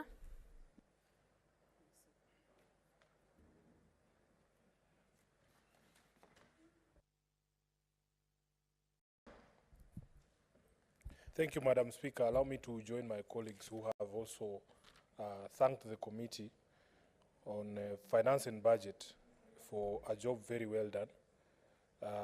Madam Speaker, in continuation of the discussion we were having yesterday, I would want the House to pay attention to a matter that has been referred to by the committee at page 14 of that report, Madam Speaker, on the question of the need for revenue allocation that actually anticipate the conditions in the country and on the ground.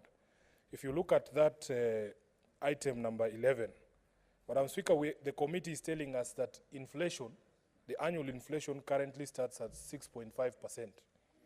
And the problem we have with this, Madam Speaker, is that every single year, the amount that is allocated to the counties must take into account some of these issues, so that you do not look like you are adding revenue or resources to the counties, but actually in the larger macroeconomic climate, you are doing the exact opposite or nothing at all.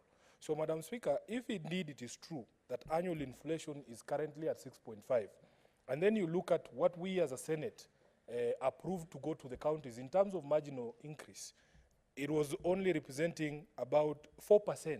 The 15 billion extra in the division of revenue is about 4% of the entire amount allocated last year of 370 billion shillings.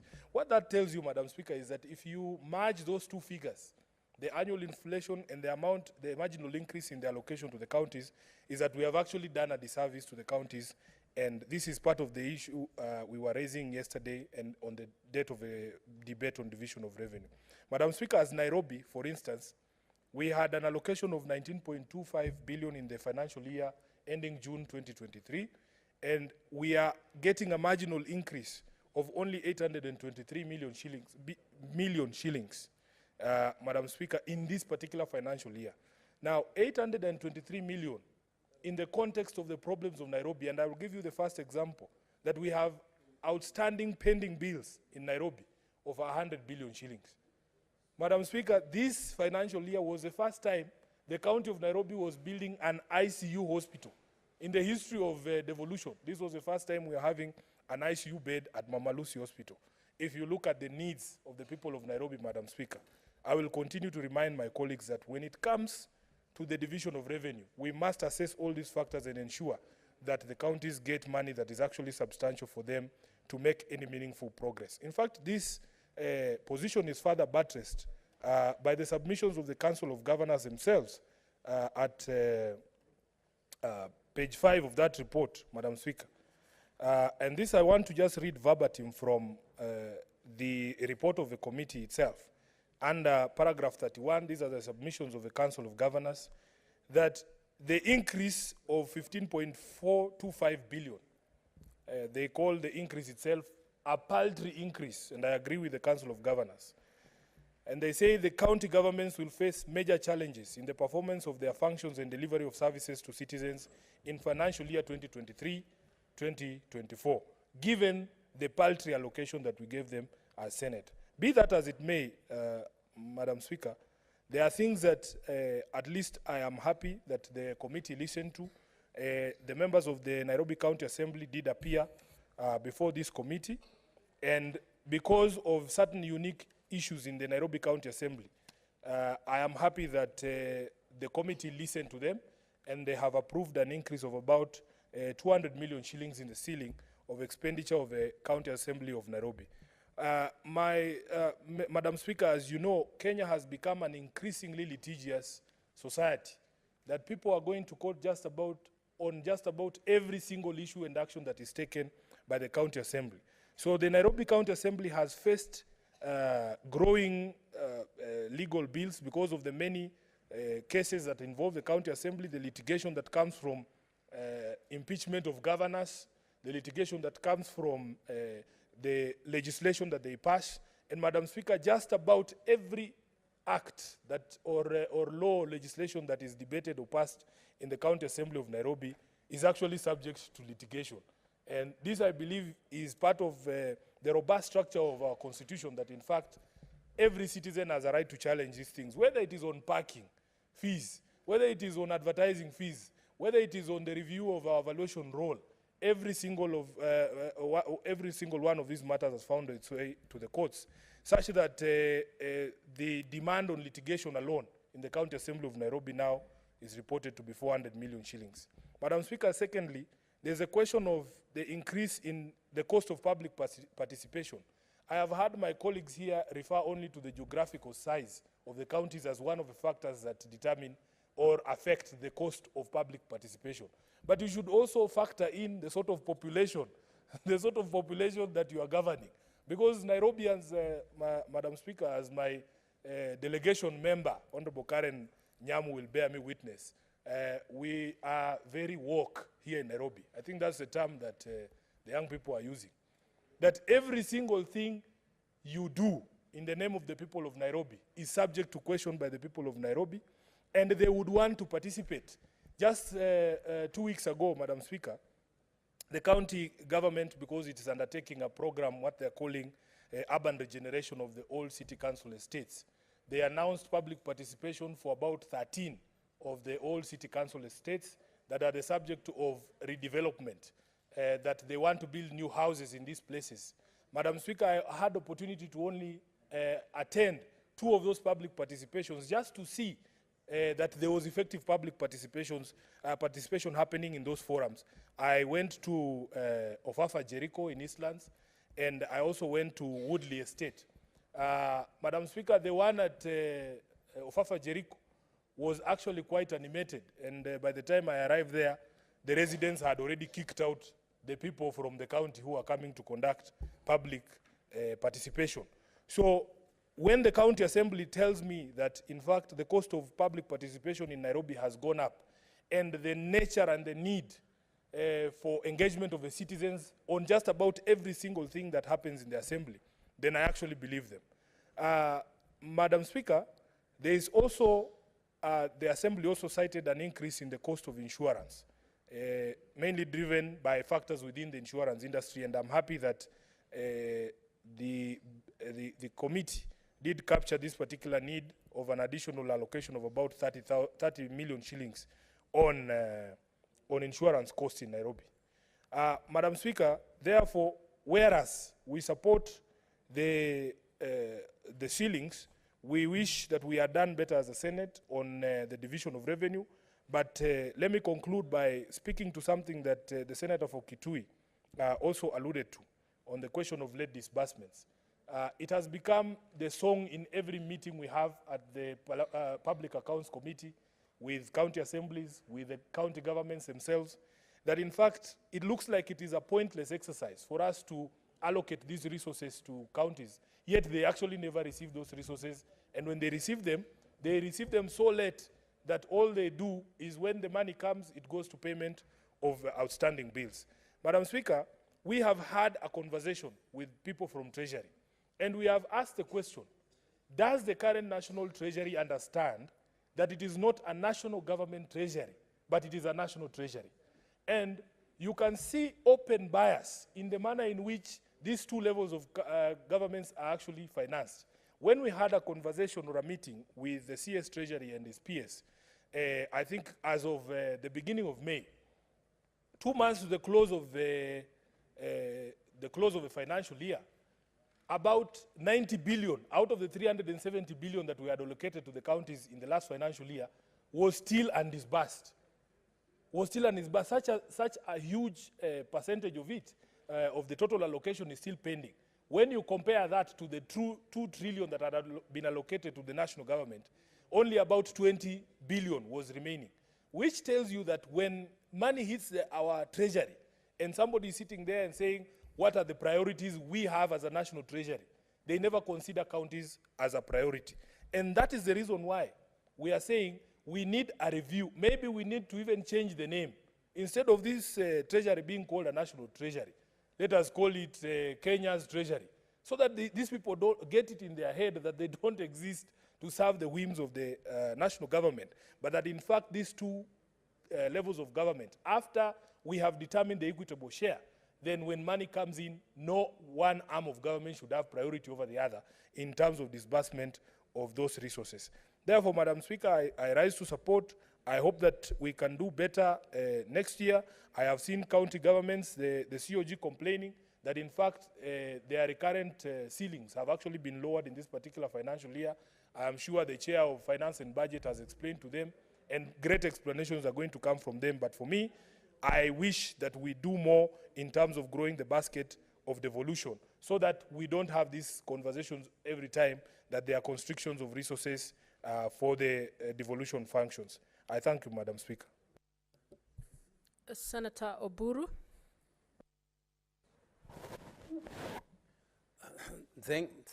Thank you, Madam Speaker, for the opportunity. Madam Speaker, I don't want to say much on this bill, but I think it is one of the most important bills that should be discussed by this Senate. And Madam Speaker, I'm not very happy that the Senate is not full. But Madam Speaker, having said that, I would like to dissuade my colleagues in the Senate from the notion that there was an increment in allocation to the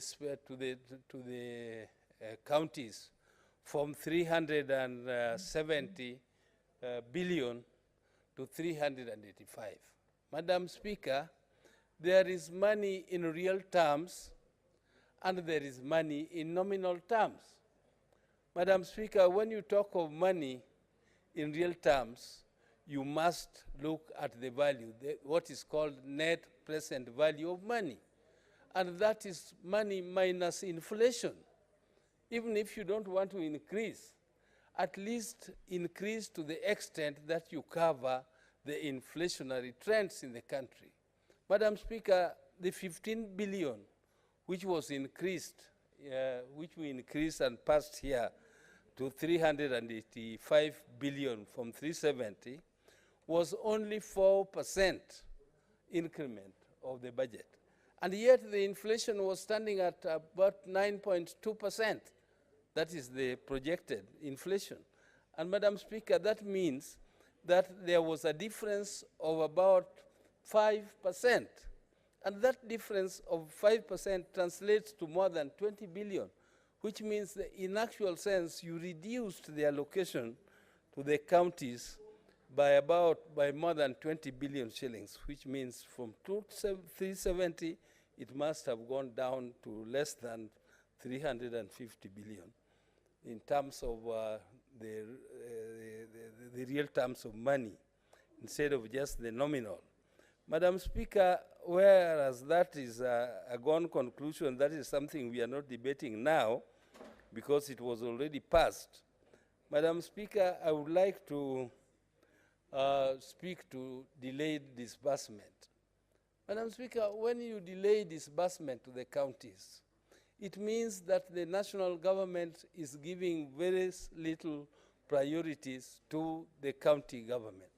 Madam Speaker, it was contemplated, and I don't know why it is not explicitly stated, that every shilling collected, the share of the county must be set aside. Every shilling collected, it should not be the discretion of the national government to decide when to pay the counties and when not. They should deduct the portion of the county and put aside and remain with theirs, which is very huge. And they can play with that one as much as they like, but not gamble with the one for the counties, Madam Speaker. Madam Speaker, gambling with this money for the counties is making government services very, very expensive. Madam Speaker, in the counties, a lot of people, credible business people, have stopped doing business with the counties, Madam Speaker. Madam Speaker, they have stopped doing business with the counties because counties don't pay. Sometimes it takes very long for the monies to be paid. And Madam Speaker, you find some of the small businesses have actually gone bankrupt because the counties are unable to pay them and they don't have enough capital to continue, and the banks also cannot support them. Some of them have actually been bankrupted by the banks because of lack of payment of funds. And some of these lack of payments are due to non-release or disbursement of money by the national government. Madam Speaker, I therefore think that this is something which we need to, if need be, the Senate must find a way of compelling the government to make sure that the national government disburses the necessary funds to the counties, either by setting it aside from every shilling collected and making sure that the counties get their fair share. Madam Speaker, I also want to speak to the own source collections. Madam Speaker, this own source collection is an area which needs to be strengthened, and counties need to be strengthened so that they can collect more money in terms of own source. Madam Speaker, this is an area where there has been a lot of corruption. Madam Speaker, I'm not speaking about a particular county, but I know that generally this is an area where there are a lot of loopholes, where more than 50% of the collections go to the pockets of individuals who collect this money. And it is an area where a lot of effort need to be put so that these loopholes are plugged and the counties have sufficient money to operate even when the national government does not disburse money as it is at the present. Madam Speaker, I also want to speak to the holding of certain functions which were by the Constitution devolved. Madam Speaker, these functions were devolved by the Constitution, but 10 years down the line, these functions are still being performed by the national government. The resources for these functions are being retained by the national government. Madam Speaker, this is a very, very serious issue because these people are violating the provisions of the Constitution. If they say that it is because the counties have not developed the capacity to handle some of these functions, the capacity was supposed to be developed with the assistance of the national government. It was the national government to assist counties to develop those capacities so that they can effectively handle those functions. And 10 years down the line, Madam Speaker, I cannot believe that, for instance, the Ministry of Infrastructure, Roads, and so on, are still holding on to Kura and Kera. These are obviously devolved functions, Madam Speaker, because Kura is the one dealing with those roads in the towns and in the urban areas and the municipalities. And why they should be retained here, Madam Speaker, I know it is for reasons of corruption. There are people who know that when they hold those funds, then they have some leverage to get some benefits from them, and therefore they don't want to let go, and these functions continue, and even Kera, Madam Speaker. These are just two examples, Madam Speaker, but there are several, particularly health. They have quite a lot of functions which they are still holding on to, including funds to the counties, Madam Speaker. And I believe that this needs to be released.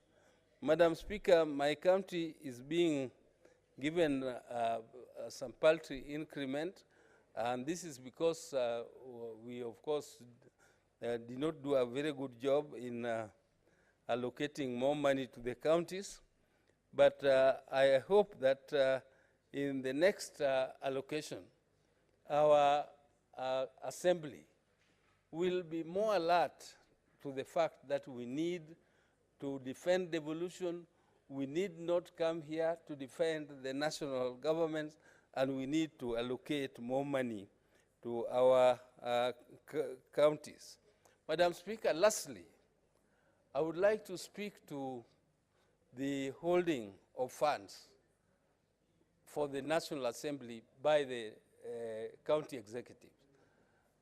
Madam Speaker, the county assemblies need to have a clear line for their own funds to be allocated to them. This dependence on the executive is making them subservient and more, and even more, to speak more bluntly, I think it is disabling them from oversighting the counties effectively. Madam Speaker, I think as a Senate, we should think of a way of creating clear budget lines for the assemblies and for the executives. Madam Speaker, also from experience, I know that the county assemblies are better paymasters to their suppliers than the county executives. Madam Speaker, I don't know the reasons, but I think it is a high time we consider separating the budgets of the county assemblies from those of the county executives, so that the counties can more effectively oversight the county executives without depending on them for allocation of funds. Madam Speaker, I think I would like to, with those few remarks, I would like to support this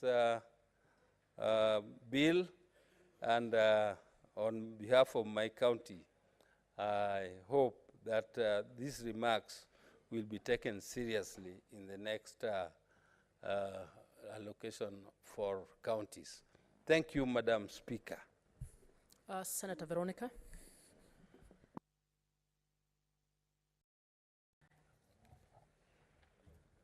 Madam Speaker, thank you for this opportunity. I rise to support the bill that is being debated, Madam Speaker.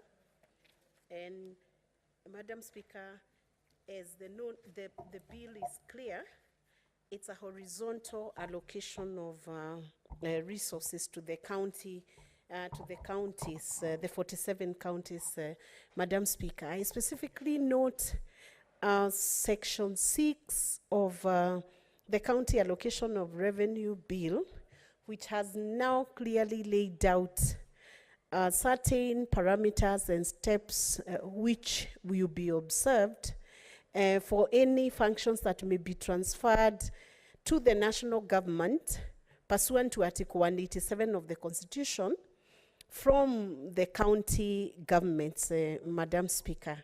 I have specifically remembered the incidents where functions from Nairobi County were transferred to the national government in the previous regime. And the reading of Section 6 of this County Allocation of Revenue Bill now gives me a lot of comfort in terms of the level of transparency that has now been thrown into such a transfer by Section 6 of this County Allocation of Revenue Bill 2023, that, Madam Speaker, there will now be clear reports that are given by the Auditor General not later than 3 months after the end of each financial year, preparing a special audit report on the financial and non-financial performance of an entity to which a county government function has been transferred, so that we can have higher levels of accountability, Madam Speaker, when it comes to functions being moved from one level of government to the other level. Madam Speaker, if you will recall, Nairobi County has the highest allocation of resources, and this level of accountability, Madam Speaker, then secures any transfer of functions so that we do not have any mischief being ran by any levels of government when such a transfer of function has been done, Madam Speaker. So I rise to support this bill, and to also say that this level of accountability should also run even after the horizontal allocation of resources across the counties, Madam Speaker. It is one thing for resources to be transferred to counties. It's another thing how those resources are expended by the counties, Madam Speaker. And while the counties may be crying for more resources, counties need to be encouraged, Madam Speaker, that if any funds are transferred for specific functions that are being run and managed by those counties, then we need to see as leaders and as wananchi in Kenya that those resources are being utilized in a diligent manner and in a very accountable fashion, Madam Speaker, so that counties will not just be asking for more additional resources, while in actual fact, those resources are disappearing through corrupt means or corrupt ways of those resources being managed at the county level. So the challenge goes not just to the national government, but also to the county governments, Madam Speaker. If you look at the kind of resources that are being sent to the counties, even the 385 billion, Madam Speaker, if it was utilized well, we would have such results in this country that we would show for a fact, Madam Speaker, that these resources are properly utilized and that the citizens are able to benefit. Citizens within counties are able to benefit from resources that have been allocated to counties, Madam Speaker. Then there is also the aspect of their own source revenue from the counties. It is high time counties became more innovative on how to earn their own resources, as opposed to waiting a whole year to pass, Madam Speaker, and then crying out for allocation of resources from the national government, Madam Speaker. We must look for ways of sustainability within the counties so that counties can actually run their governments and run their budgets in a manner that is credible to the people who are paying the taxes at the local level, Madam Speaker. And I would want to refer to one of the counties we found in the United States of America, Miami-Dade County, where we found they even have excess revenue because of their own source revenue. And I know somebody may quickly quip and say, don't bring us the American experience here. Yes, we will look at the experiences of counties or places which are successful so that we can take the best practice from those jurisdictions, Madam Speaker. So I would urge that county governments continue to be diligent in management of resources, and the same way, Madam Speaker, that leaders are able to manage their own resources in a manner which is credible, believable, and transparent. Let the same ideals and the same principles be transferred to public offices so that we can credibly account to the whole nation and to the people in our counties of how resources are being managed. And with that, Madam Speaker, I support this bill. Thank you. Senator Ledama.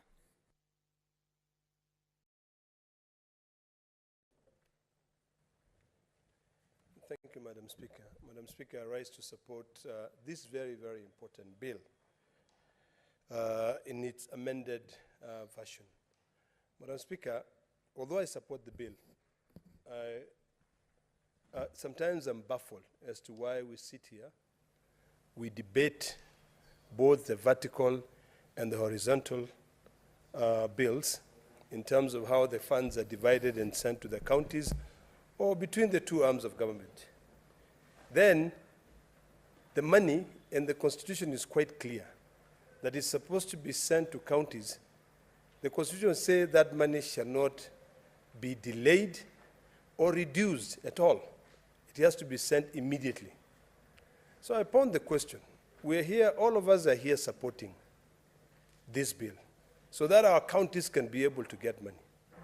But do we ever ask questions as to why we should not penalize Treasury for delaying the disbursement of money into counties? A couple of weeks ago, Madam Speaker, we invited the Cabinet Secretary in charge of Treasury to explain to us why he's violating the Constitution when it comes to the issue of disbursement. You know, I'm happy that this Senate is taking its work seriously. We are passing on legislation, but I think it's about time that we should have a conversation of how we can be able to safeguard the money that is supposed to go to our counties. You know, CRA is doing a fantastic job, and I'm happy with the steps they're making, but they have to be consistent. I've noted, Madam Speaker, that the ceilings for the executives of most counties, particularly my Narrow County, has gone down from the previous year's ceiling. And when I inquired from the committee indicated that these are counties' staff establishment. There are few things that have changed. They have been able to share with CRA, and CRA realized that earlier on they had overestimated their ceilings, budgets, and now they have come down. I've also been made to understand that the CCs will no longer be drawing money from the executive budget, they'll be drawing money from their line ministries or department. Madam Speaker, I think as we debate this, and we know counties are up in arms saying, you know, we would like to be given money for this, we would like to be given money for this. I think it's important that we explain to the counties that there are few things that have happened. For instance, the salaries for the governor and the deputy governor has been adjusted downwards. It is important for them to be able to know that under full disclosure. Number two, when they realize that their ceilings have been reduced, it is important for them to realize that it is not the Senate that reduced the ceiling, for instance, of Narok County Executive from 607 million in the previous financial year of 2022-2023 to 545,667,287 in the financial year 23-24. For Nairobi County is the one which is heavily been affected. Before, their ceiling for the executive was 816 million. Now, for this financial year, it has gone down to 640. We might get daggers being thrown at the Senate by the county government saying that we have reduced their ceiling for the executive, but it is imperative for the county governors to know that CRA relied on the information that they submitted on verifiable staff establishment. So, Madam Speaker, as we debate this bill, I think the biggest question for us to ask ourselves now is that what are we going to do to ensure that at least these counties get their money and their money on time? I don't believe, Madam Speaker, that any county should have anything to do with pending bills. I think it behooves this House to be able to build the capacity. And I'm happy that ceilings for county assemblies have gone up to build the capacities for the county government so that they can budget for the money that they have. Most counties have this very bad habit, and I think they're copying it from the national government, that you pass a budget, but before the financial year is over, you've carried out about 4 or 5 supplementary budgets. I think it's about time for us to become realistic and to realize that the money that we have is the only money that we'll have in that financial year. One thing that I'm always very happy, Madam Speaker, and it's good for me to share with our new colleagues in this parliament, is that the last parliament played a critical role in ensuring that money which is being sent to county governments will never go down. It will always go up. Although this year, the money going to counties actually dropped down because of the inflation in the country, at least we tried to some extent to make sure that it doesn't go down below 370 billion. I hope, Madam Speaker, that in a couple of years when we'll be reviewing the formula, which is relied by CRA to be able to disperse the money, because I know at this point they are looking at different, and Madam Speaker, you'll allow me to grab my notes. They are looking at different parameters, given that they have taken basic equal share to be about 20%, population index to be about 18%, land area index 8%, agricultural index 10%, health index 17%, road access index 8%, urban index 5%, and poverty index. I hope that now, Madam Speaker, instead of just relying on this, we can go back to the earlier school of thoughts of putting a 2% incentive for accountability. I've noted with great concern, Madam Speaker, and I don't know why the committee did this, that the committee noted, and they never checked this with CRA, that now, for instance, the audit committee meetings have been reduced to 4 meetings. That has got 2 consequences. One, which is a direct consequence to the auditors, the internal auditors in the county, and another one is unintended consequences, whereby in counties, the issue of accountability will be something which would be left for the auditors now to come out and point out and say, you should have done A, B, C, D, because the internal auditors will not have enough money to be able to sit in and audit the accounts of the county to help that county maintain accountability. So I think we need to ask ourselves, are we just sending money because of, of population, because of poverty index, because of roads access index, or are we also following this money to ensure that this money is actually utilized effectively? Today, Madam Speaker, if you look at all the 47 counties, there's not a single county that doesn't have pending bills. And you ask yourself, why do these counties have these pending bills? The counties have pending bills because of these bloated budgets. Narok County is receiving 9.1 billion, which is slightly above what it received in the last financial year, of around 8.8 billion. But now, I think for us, and where we need to sit down with this county assembly, is to ensure that they only, first of all, budget for that 9.1 billion, they remove the recurrent expenditures and the development expenditure, and then now they shift all their burden into the on-source revenue game. We have a huge capacity and capability of raising more money, but the problem is we do not like to build systems which enhance accountability. If you build systems that are clearly defined by our spatial plans, by our on-source revenue streams, Madam Speaker, our counties will not be crying, our counties will not be saying we are shutting down because money is not coming. They will be relying on the on-source revenue. So I think, Madam Speaker, this Senate today ought to start considering these on-source systems that can be able to ensure us, so that when I sit in this desk, I can go into my phone and I can say, how much is Narok County collecting today? But you will find that most county governors will not want that.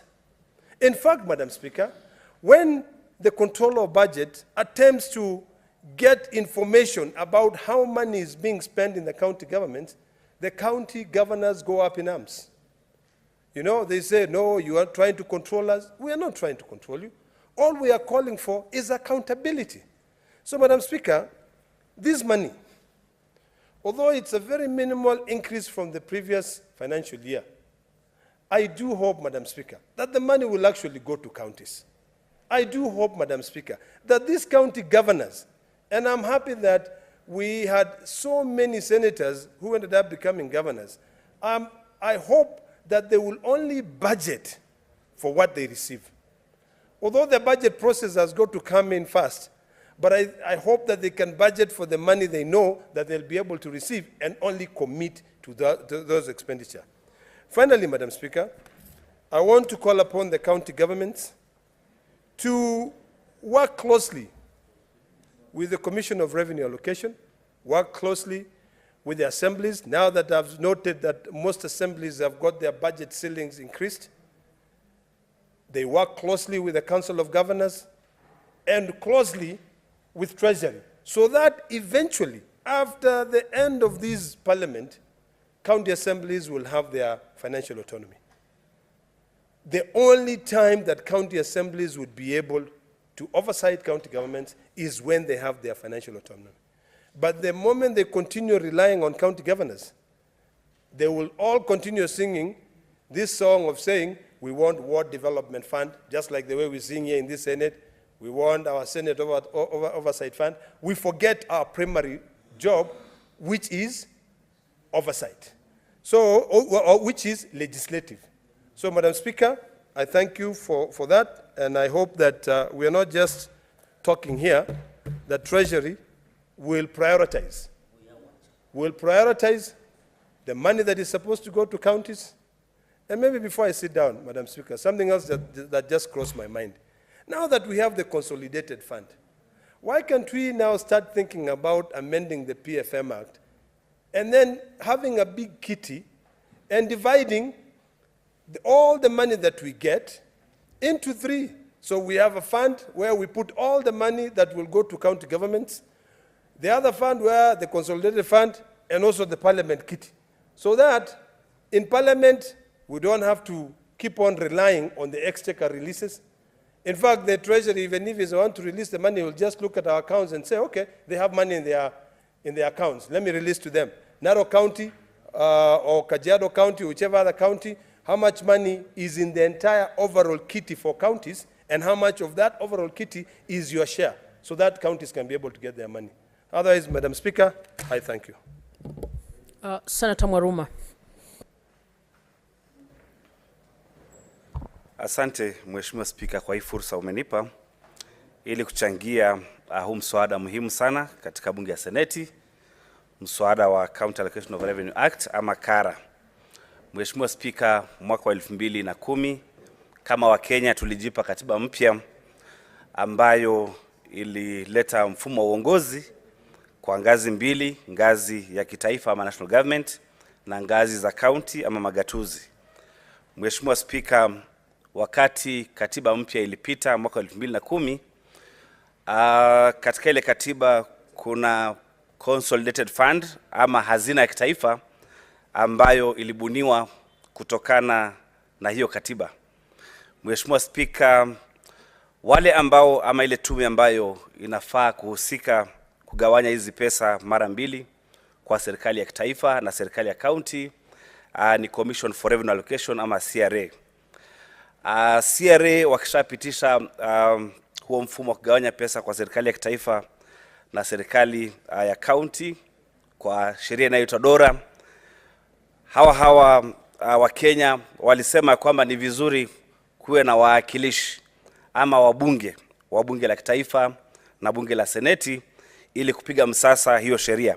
Mheshimiwa Spika, wiki kadhaa zimepita wakati tumepitisha sheria ya DORA, na baada ya kugawanya hii pesa mara mbili, hii pesa ya kwenda kwa magatuzi pia inagawanywa mara 47 kwa sababu magatuzi ni 47, na sheria inayotumika kugawanya hizi pesa ama rasilimali ya kitaifa mara 47 ni sheria ya County Allocation of Revenue Act ambayo ndio tunajadili leo.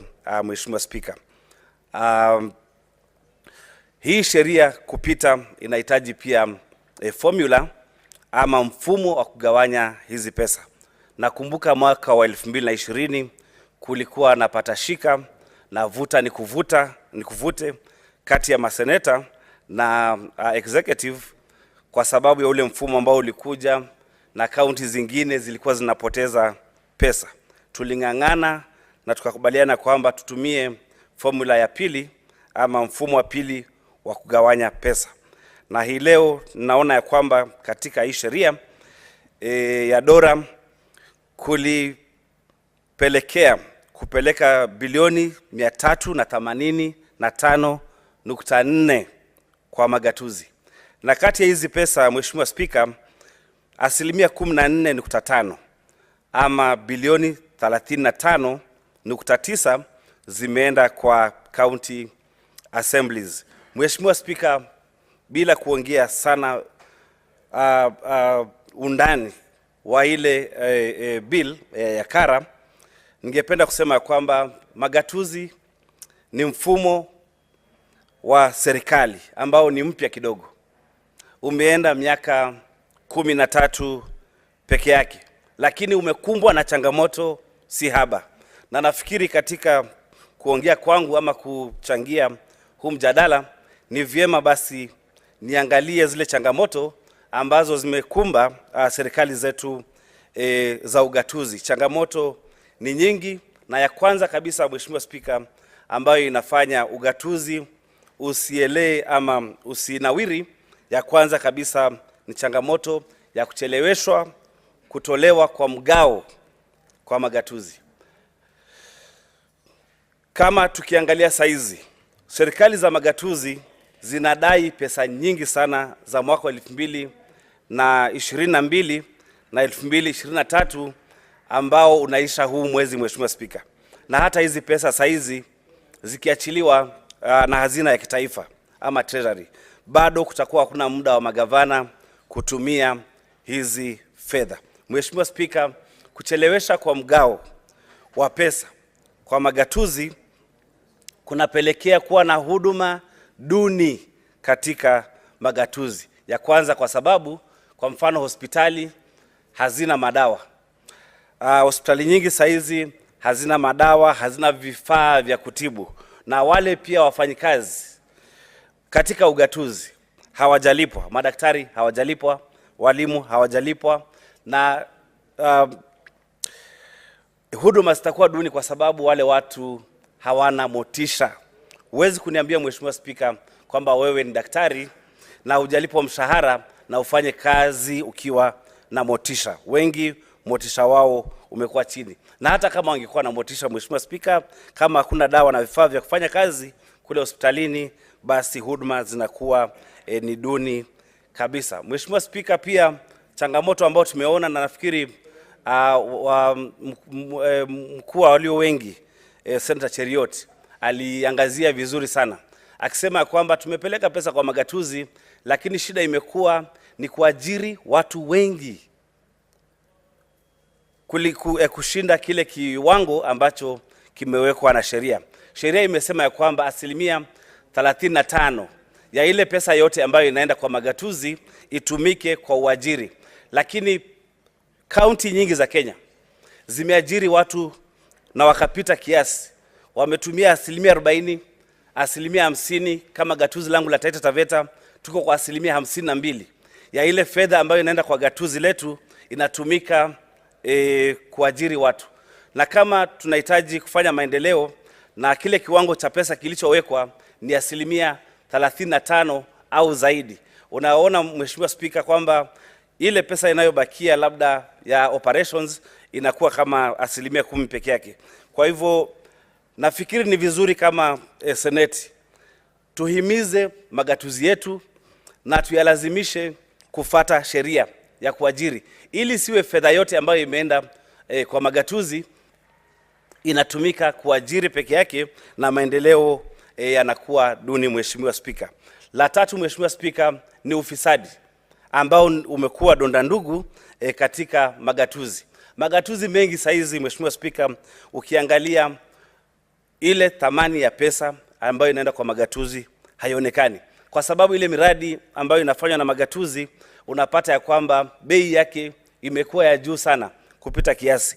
Nilikuwa najaribu Mheshimiwa Spika kufananisha ile pesa kwa mfano ya kujenga darasa kwa mgao wa constituency ama CDF. Unaweza pata darasa linajengwa na 1.2 lakini madarasa mengi ambayo yanajengwa na serikali za magatuzi ni kama 2.5. Na unashangaa makontrakta ni wale wale, wakandarasi ni wale wale. Kwa nini serikali za magatuzi zinatumia pesa nyingi zaidi kufanya hizo kandarasi? Ni kwa sababu wao pia katika kufanya bajeti ya miradi wameweka pia pesa ya ufisadi.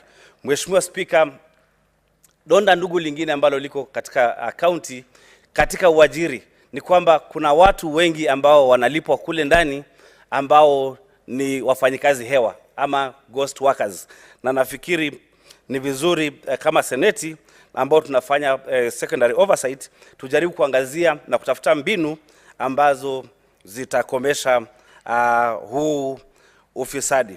Mheshimiwa Spika, shida nyingine ambayo tumepata katika magatuzi ni kwamba kuna magatuzi ama maeneo mengine ya magatuzi katika gatuzi moja ambayo yanabaguliwa kimaendeleo. Unaweza ona kama gatuzi langu la Taita Taveta, labda kuna maeneo ambayo gavana anatoka ama ambayo yalimpatia support gavana, na yale mengine ambayo hayaku msaidia gavana labda kuingia kwa kiti, unapata yale maeneo yanatengwa kimaendeleo. Kwa hivyo Mheshimiwa Spika, pia ni vizuri county ziangalie kupitisha sheria ambayo itakuwa na hakikisho ya kwamba kila maeneo ya gatuzi yanapata maendeleo bila mengine kuachwa nyuma. Katika mswada wa BBI Mheshimiwa Spika, tulikuwa tumepitisha ya kwamba ama kama BBI ingepita tulisema kuwe na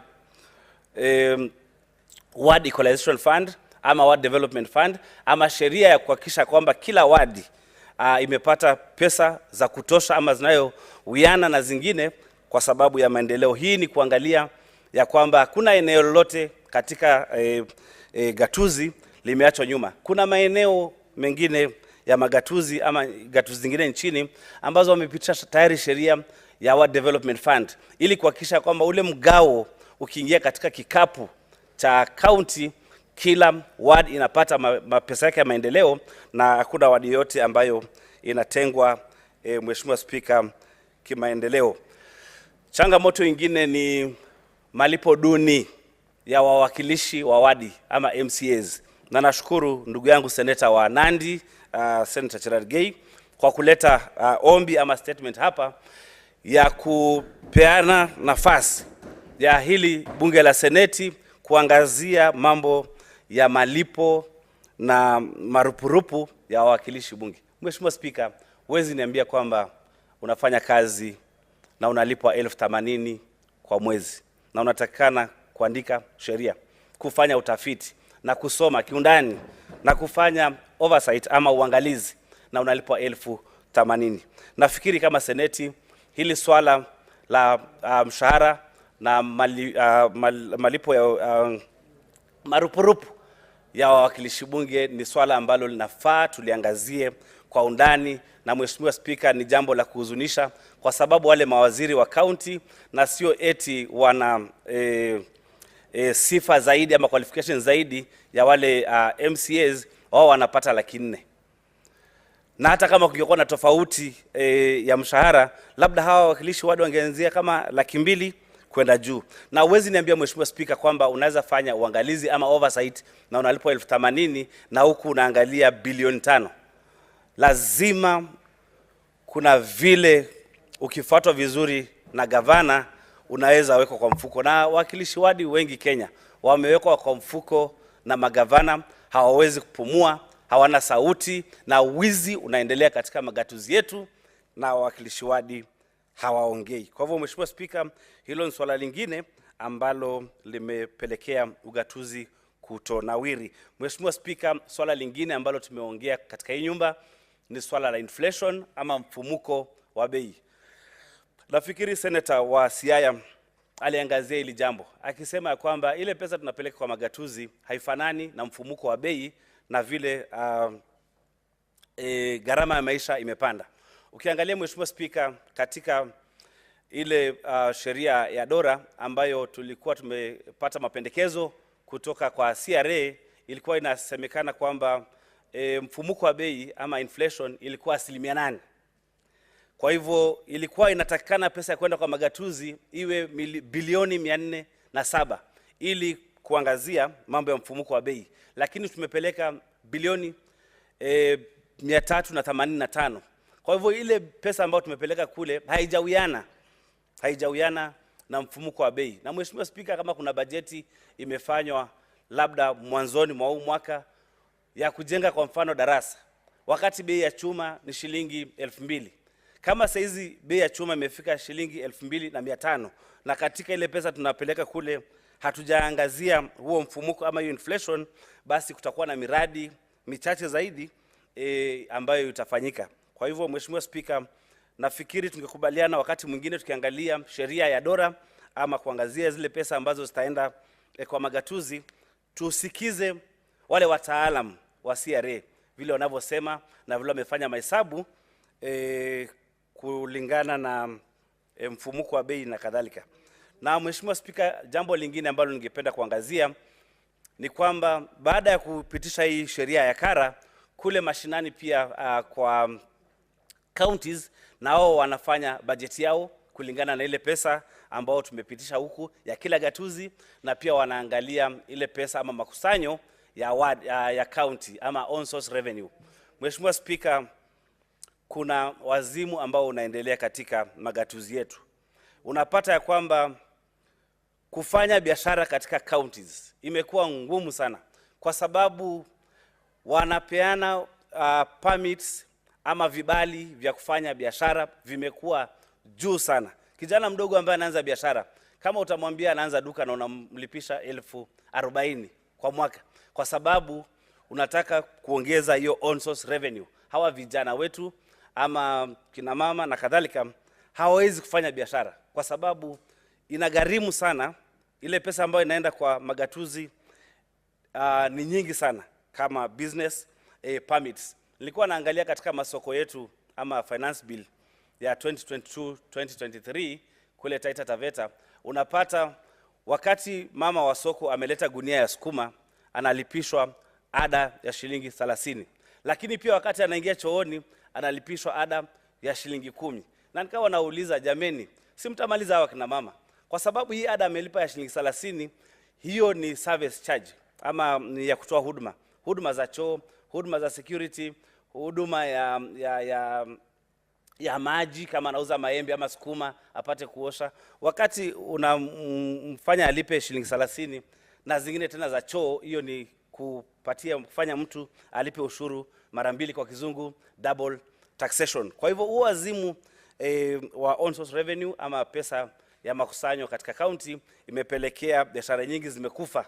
Na Mheshimiwa Speaker, ni vizuri niseme pia kwamba katika hii finance bill ambayo inakuja katika serikali ya kitaifa pia itapelekea biashara nyingi kuharibika. Maana yule mama mboga ambaye anakusanya 1,500 kwa mwaka, na yeye pia ataingia katika kutoza ushuru ama tax bracket kulingana na hii finance bill ikipita. Mheshimiwa Speaker, mtu yoyote ambaye anakusanya shilingi 1,300, shilingi 100 na 1,390 kulingana na hii finance bill kwa siku, ama 500 kwa mwaka, atalipa ushuru. Na hao ni mama mboga, boda boda na wale watu maskini ambao hii serikali ya Kenya Kwanza ilisema itawalinda. Sasa hii finance bill ikipita, Mheshimiwa Speaker, itaenda kuwafinyilia, na huu mfumo wa bottom up unataka ama umepelekea kufinya wale watu wa chini hii finance bill ikipita. Ndio maana kwa kumalizia niseme kwamba huu mswada wa finance bill hautakuja kwa Senate, uko kwa National Assembly, lakini kama viongozi na kama Senate ambao tunawakilisha county zetu, ni vizuri tupinge kwa kinywa na sauti yetu isikike kwamba hatutaki hii finance bill ipite, kwa sababu inaenda kugandamiza mama mboga, inaenda kugandamiza wale watu wa chini. Nashukuru sana kwa muda, Mheshimiwa Speaker. Senator Cherarke.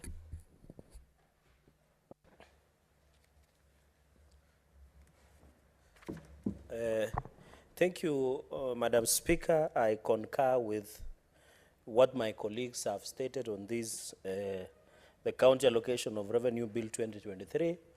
Madam Speaker, as you are aware, this is just what we call the budgetary cycle process. And I think we need to thank the Supreme Court, because when the start of this Senate, the National Assembly thought that we should not be part of any budgetary making process. But these are the fruits and the growth of devolution that continues. So Madam Speaker, sorry, I want to say that some of us have mixed feelings about money going to counties. Madam Speaker, as you are aware, and I want to put the record straight, I have seen my colleagues, for the convenience of microphones and media, and to excite public, they have made very serious assertions that we did slash money that was going to counties. Contrary, there is an increment, and in the hindsight of institutional memory, Madam Speaker, in 2022-2023 financial year, after protracted third basis, the formula that we used, we allocated counties in this financial year 370 billion. Madam Speaker, we have pushed the increment to 385.3 billion. This shows the commitment of Kenya Kwanza and the President, His Excellency, in protecting and nurturing and growing devolution. So the public and Kenyans should be aware, against all our political leanings, that there is a total increment going to counties of 15.3 billion additional. And we want to thank the government for that, Madam Speaker. Madam Speaker, it is unfortunate, and I've heard in other news very senior leaders telling the government, don't tax. Then asking the government, why are you not paying judges? Why are you not paying wazee? Why are you not, the government projects are stalling? There is only two options, Madam Speaker. As we talk, Kenya public debt is approaching 10 trillion Kenya shillings. There are only two options. Either we borrow more, which is not tenable, or we tax and see loopholes and leakages of taxation. And I have seen the former Prime Minister say the same thing that we are saying, that make sure you ensure there is tax expenses and there is no government wastages. Madam Speaker, that is why the Finance Bill 2023 should pass as is, without changing a comma. Because, Madam Speaker, the reasons are following. One, Madam Speaker, the Finance Bill 2023, there are no new taxes. I want Kenyans to get this straight. There are no new taxes that have been introduced in the Finance Bill 2023. Madam Speaker, when you talk about financing housing levy fund, for example, Madam Speaker, we are saying give 3%, and we are capping at 2,500 Kenya shillings. The employer gives 3%, you give 3% to match. And we are saying these are saving. After 7 years, Madam Speaker, you can get back your money, Madam Speaker. Madam Speaker, the reason I'm saying this is under Article 43 on economic and social rights. I've seen people saying government does not have business in building houses. But the people will quickly saying, they will be accusing government and tell Madam Speaker, as they are aware of the Constitution, that government needs to submit the report on implementation of human rights situation in the country. Part of human rights is right to shelter, food, clothing, education, health. And it is captured, Madam Speaker, in the Constitution. So any leader who says that government does not have business in building houses, I think it is very unfortunate, because more than, and I want to repeat on the floor of the House, more than 5.6 million Kenyans live in slums. Even where I come from, Nandi, Kapsabet, there are slums. Even a small town like Imaki, there is a slum called Kibra there. It doesn't mean that we want to pass this finance bill as is. And therefore, I think, I know, Madam Speaker, all of us are excited to, I don't have a problem with the minority side, including my brother, Senator Maruma. They have a right to oppose. But they should allow the government to fix the mess that he was on the other side. I remember during the handshake, and Senator Maruma was leading in the choir. In fact, I remember when the finance bill was being passed, there was tyranny of numbers, and Senator Otsosi at that time was a diligent member and supporter of finance bill in the National Assembly, Madam Speaker. And therefore, we need to be honest. Where do you want Senator Ali Robert to raise this money? I normally see, Madam Speaker, I was shocked over the weekend. I saw a very respectable member where we serve in the board of the circle of Bunge, telling the people we want to secede. Then before closing the comment, he tells the Deputy President, we need roads. So what are you saying? Madam Speaker, as a country, we must speak truth not only to power, but to ourselves and accept the reality. Madam Speaker, in quick succession, because I have 4 points. So I want to confirm, I've seen people saying, if the finance bill passes in the parliament, we shall do the wider public assembly. Why are you disturbing Kenyans? Article 1 gives us power to exercise the sovereignty and the power indirectly. Kenyans voted last year. Why would you want to go and disturb Kenyans, Madam Speaker? Yet we have voted. You are there by right as the Speaker.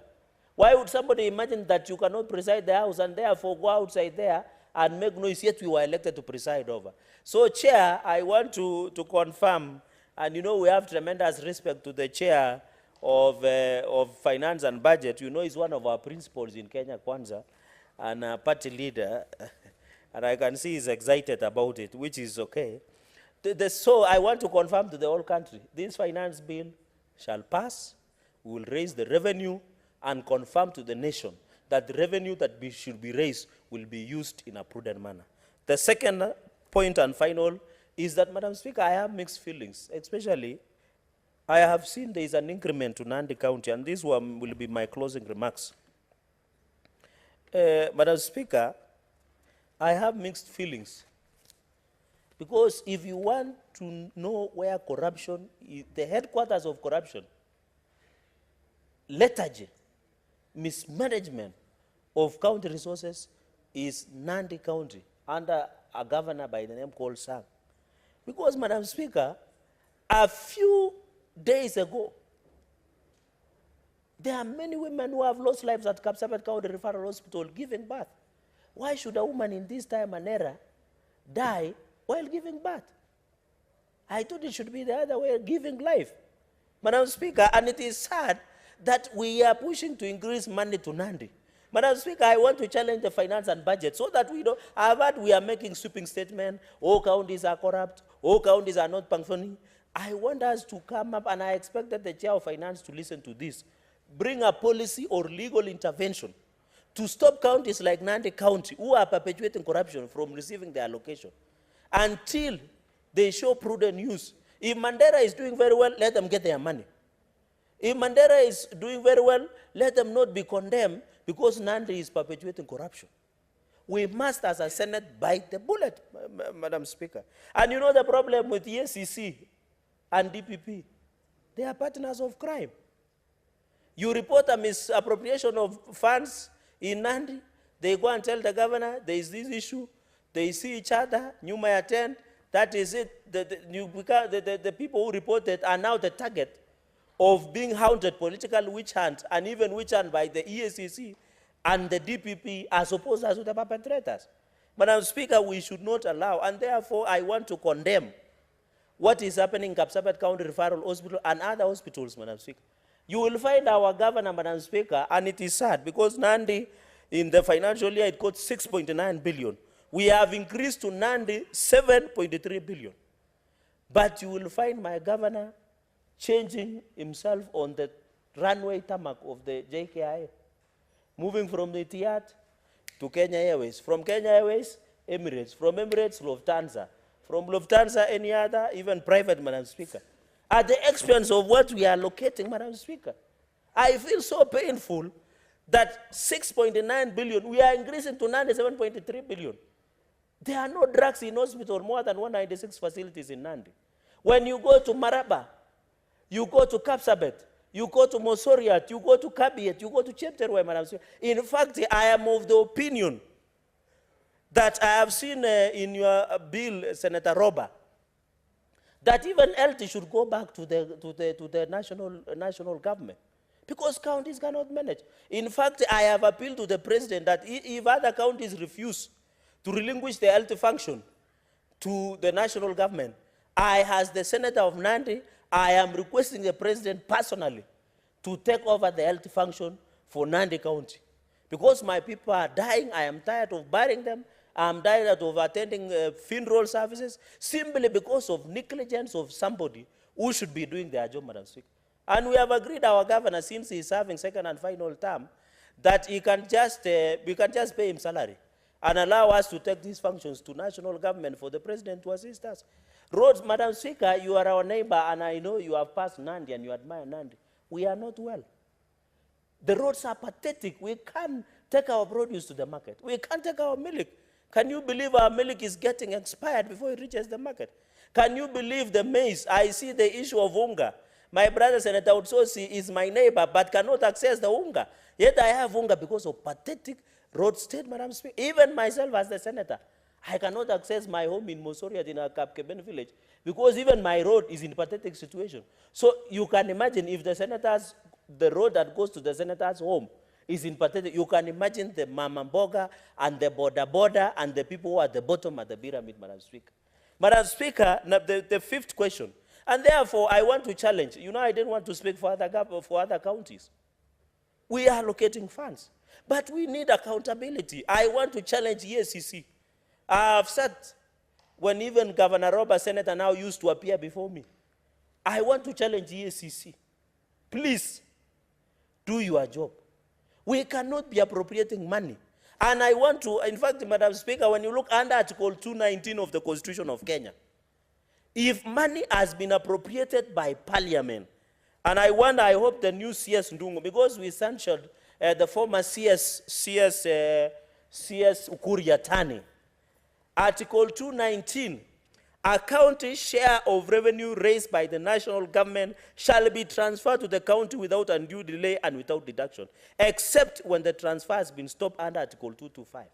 I want to call upon CS Ndungu,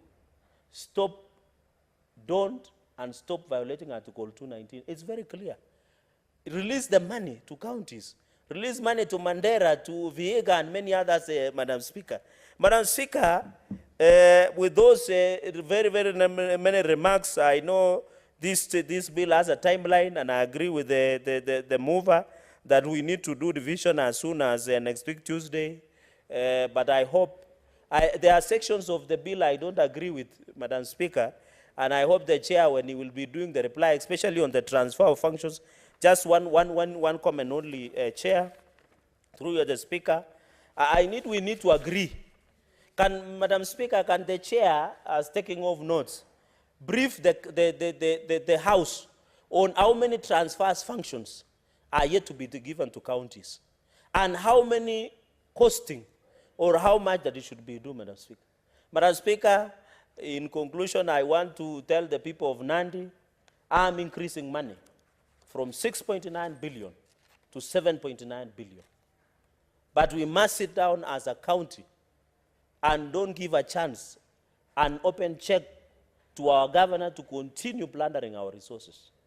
We are going as a Nandi, I want to say before the float of the House, without fear of contradiction, we want to surrender all the functions to be assisted by the national government. We are suffering. Madam Speaker, I can even break down here, but as a man, in my culture, you don't cry in public. So, Madam Speaker, I'm restraining my emotions, Madam Speaker. This is a very serious matter. Madam Speaker, with those very remarks, I will consider my position, because it doesn't make sense to increase money to Nandi when there is nothing going on. When we'll be voting, I'll make my position known. With those very remarks, congratulate the Senator Roba and the committee. We wish you well. We hope you will lead us in many of those issues that we have raised. Thank you very much, Madam Speaker. Senator Osotsi. Thank you, Madam Speaker, for the opportunity to also say something about the county allocation of revenue bill that is before us, and to say that, Madam Speaker, I support the bill, but I have a number of issues I want to raise. First of all, on the issue of the ceilings. Madam Speaker, I have noticed that the ceilings for the county executives have been reduced, and those of the county assemblies have been increased. For my county, Madam Speaker, the ceiling for the county executive has been reduced by 100 million, from 588 million to 487 million. And the ceilings for the county assemblies have been increased from 637 to 714. Madam Speaker, the law requires the Constitution under Article 218(2).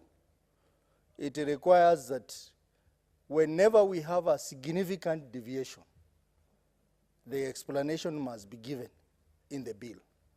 But the bill is silent on this significant deviation on the issue of ceilings. The reduction in the ceilings for the overall, for the county executive, I think is a very important issue that the committee needs to look at, because, Madam Speaker, you know the inflation rate has gone up. And if you look at the finance bill that my neighbor and friend Cheregei is supporting, the finance bill is proposing increases. And that is further going to affect the operations of the counties. And now this bill is proposing to reduce the ceilings for the county executive, which will really affect the operations of the county executive. So I think that required that under Article 218(2)(c), an explanation should have been given on this significant deviation. Madam Speaker, the schedule also does not indicate how much has been spent. The actual expenditure, it only indicates what is being proposed to be given, but is not indicating how much of this has been spent so far. I think it's important so that we know which particular county executives or county assemblies are violating the ceilings. That information is not provided here, and I think the committee should demand for that information so that Senate can begin to act on those county assemblies and county executives that violate the ceilings. And maybe the increase in the ceilings is suggesting that maybe the ceilings that we have given are not realistic. The issue of the legal services, Madam Speaker, I want to agree with the committee that counties should have their own legal departments so that these cases, some of them are handled internally. Whereas we agree that Kenyans have become very litigious, but it will be cheaper and more efficient if we had a legal unit within the counties so that some of these cases can be handled internally. We know counties are spending a lot of money on legal costs, and it has become a cash cow for people in the county attorney offices to make money using legal provision of legal services, getting their friends hired to represent counties, and they all went to school. They all went to the same law school, and they should be able to handle these cases without having to engage external lawyers to do it at a higher cost. The issue of staffing, Madam Speaker, has also been pointed out here. Some counties requested for more staff, but you see, we have a capping at 100 employees. And I want to agree with the committee that CRA and County Assemblies Forum, they should engage so that to ensure that there is a review of the staffing levels within 6 months of tabling of this report. I think that will be very important because some county assemblies have overemployed people, and that affects the utilization of the funds that we give them. The issue of the committees, the committees that we have in the county assembly, I think we need to cap them. The guidelines require that the maximum number of committees should be 14. And I want to agree with the committee that if you want to allow them more, then it should only be capped at 18 or lower, Madam Speaker.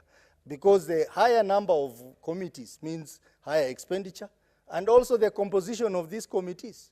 You find one member of the county assembly sitting in 5 committees. Madam Speaker, it's not possible. It's not possible to work efficiently in 5 committees and be very productive. It is not possible. I think that has to be looked at, and I'm sure the committee will keep monitoring this. You put in place monitoring measures so that we don't lose money because of a bloated committee structure in our county assemblies. Madam Speaker, it is also the issue of insurance. Insurance, yes, there is a request for increased allocation, but again, this is another area that must be watched very carefully, Madam Speaker.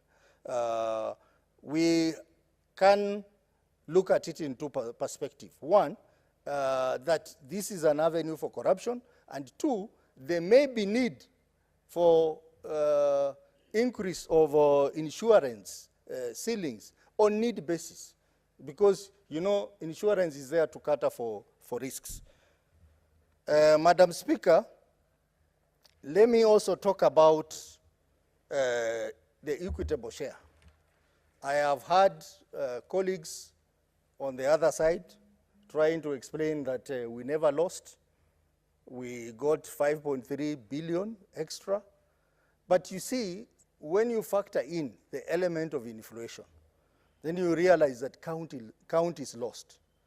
And CRA, they were not foolish to advise that we have 407 billion.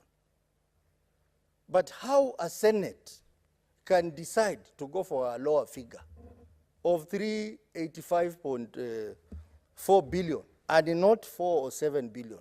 I think we let down our counties.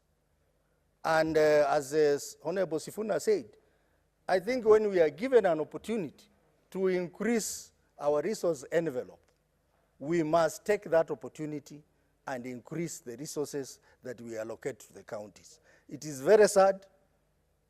It was a sad day in this Senate that we refused more money, 407 billion, and we went for 385.4 billion. My county lost. In this revenue allocation bill, I know the allocation to my county has increased by 200 million, but that is still very little, extremely very little. It is going to increase to 5 billion 267 million. That is too little increase. But if we had gotten 407 billion, Madam Speaker, we would have increased by 5.5 billion around there. So, Madam Speaker, as a Senate, in future, we need to ensure that when we are given an opportunity to give more money to our counties, please, let's give more money to our counties so that they can run the operation smoothly. Members have talked about a number of issues. Madam Speaker, for the purposes of time, let me generally say that Article 96 of the Constitution gives us a lot of powers as a Senate, that a Senate represents the counties, and serves to protect the interest of counties and their government. Madam Speaker, to be honest, as a first-term senator here, having served in the National Assembly before, I think we need to reset this Senate. We seriously need to reset this Senate because there are so many things that are yet to be resolved, and yet we are here as a Senate. In fact, when Senator Cheregei brought that statement on MCS, and he was reading it out, I was asking myself so many questions.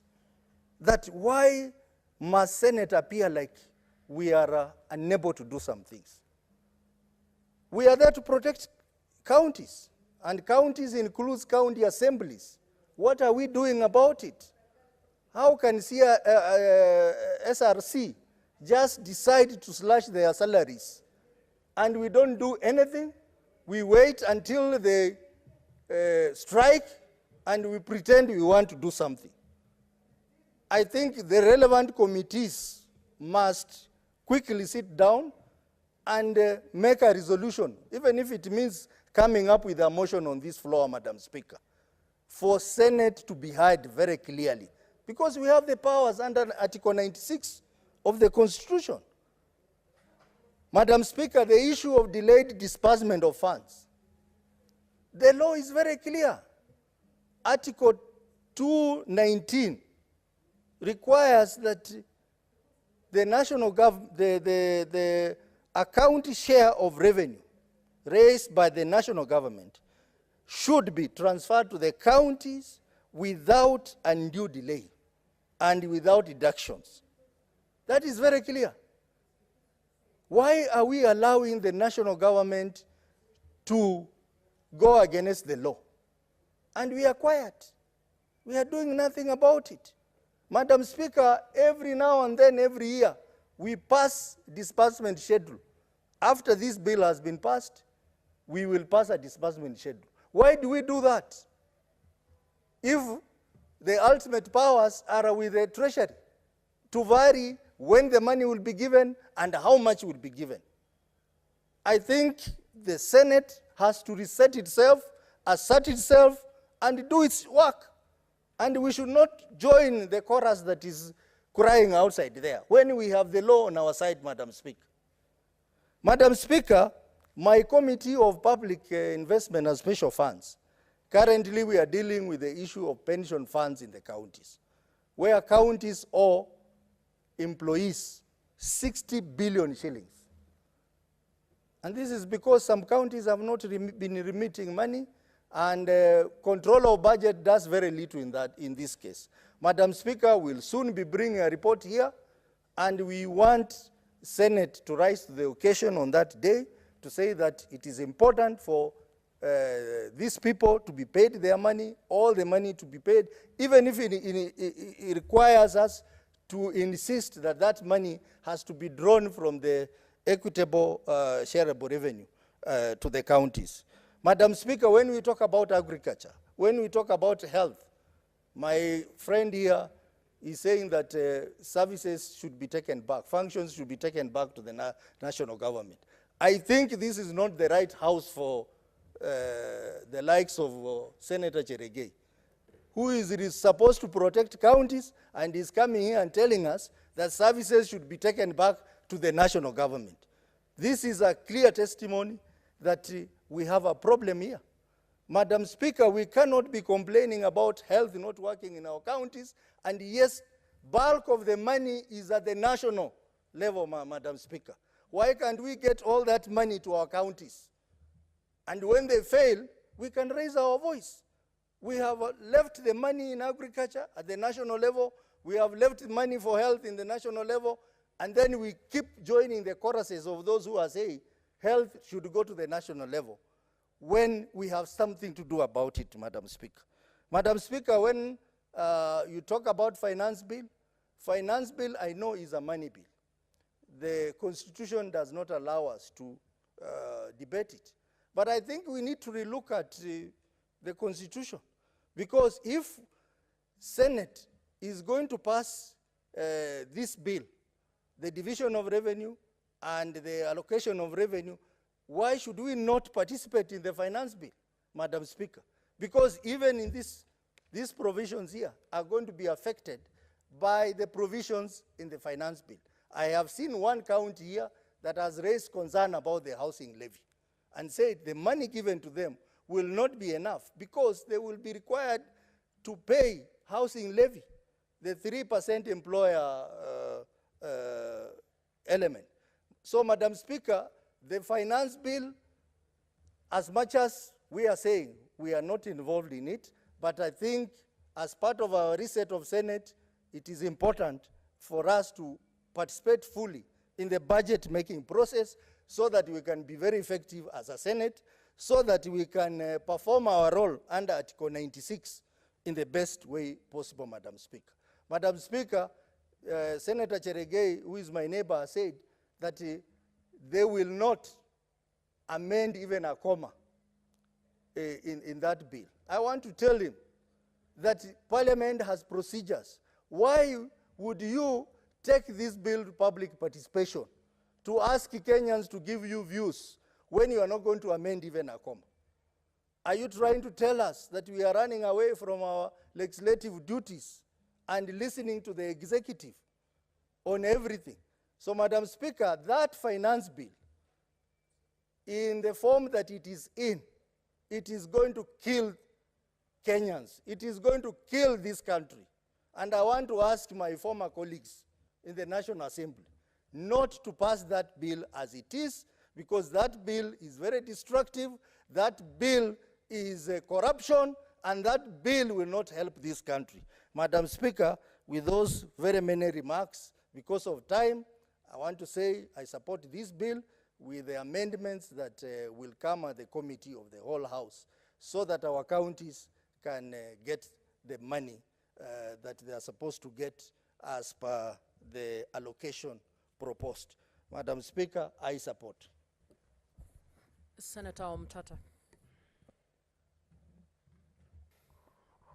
Madam Speaker, thank you for the opportunity you have given me to support this bill.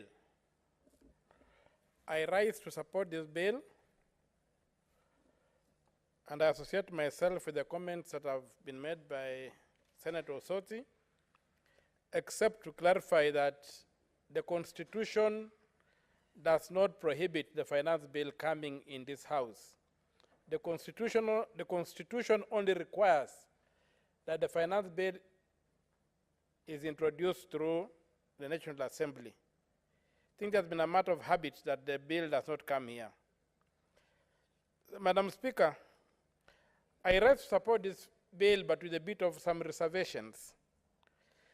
And my reservations are on Section 9, which reads, despite the provisions of any other law, any serious or persistent non-compliance with provisions of this Act constitutes an offense under the Public Finance Management Act.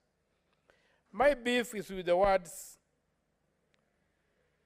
any serious or persistent non-compliance. From where I stand, I think any non-compliance with this bill should be an offense with this Act. Because then you have not defined persistent or serious, so we are creating a loophole for people to violate the Act and claim it was not serious, it was a one-off, it was not persistent. So I would request that maybe going forward, Section 9 be looked at, and any non-compliance with this bill, with this Act when it becomes law, should be an offense under the Public Finance Management Act.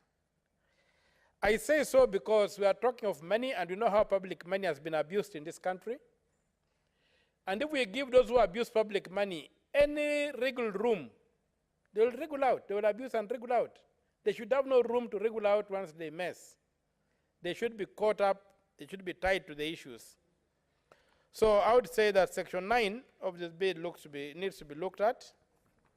The other issue, as we talk about the Public Finance Management Act, we may want to look at that act because we are talking about money that we send to the counties. We need to be sure that that money is used in an unaccountable manner. The chief officers' finance in some counties have been given so much power, including in my own county of Busia, that any other chief officer is irrelevant because they control the purse. I think we should, as a Senate, make a conscious decision that every chief officer, just like the permanent secretaries, should account for their departments. They do procurement, they do everything, they come up with budget.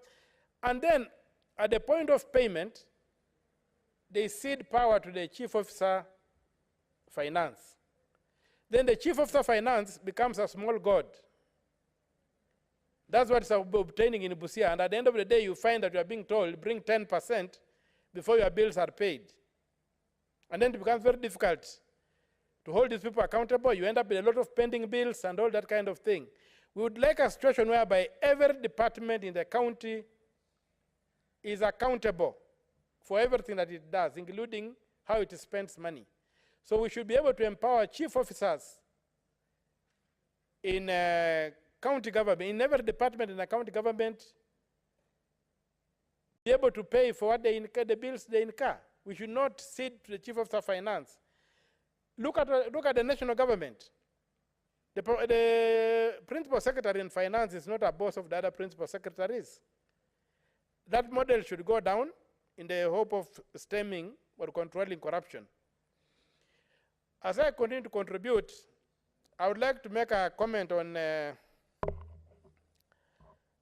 Senator Cherargei's comments that nothing will change in the finance bill. For heaven's sake, let Parliament be autonomous. Let Parliament be able to debate and agree on issues and come up with resolutions. Parliament should not be a forum for rubber stamping what the executive wants. And so I would really pray that we do that. Finally, because I don't want to talk, I would like the mover to have time to respond. I want to comment on the issue of the so-called affordable housing. I would ask those people who are pushing that to distinguish affordable housing from cheap homes. What I can see people talking about is that they want to create a mechanism of creating cheap homes for homeowners. Affordable housing is about access to decent housing. Affordable housing would be something whereby the state puts up houses and controls rents. Let's assume like in Kibra. The state develops Kibra, and controls the rent in Kibra, so that the people who already live in Kibra today don't have to move out to another slum because the houses have become too expensive. But the houses are decent, but the state controls the rent there so that people are not tortured through rent. Still on the question of housing, there's a question of land. We have been told that they want county governments to do what? To set aside land for affordable housing, the so-called affordable housing. To me, the way things are happening, it is a scam for transferring public land into private hands in the name of saying affordable housing. If that is required, then that proposal must come to the Senate as custodians of the county governments and counties to make a decision whether we are going to allow the counties to be stripped of public assets in the form of land. So as I support this motion,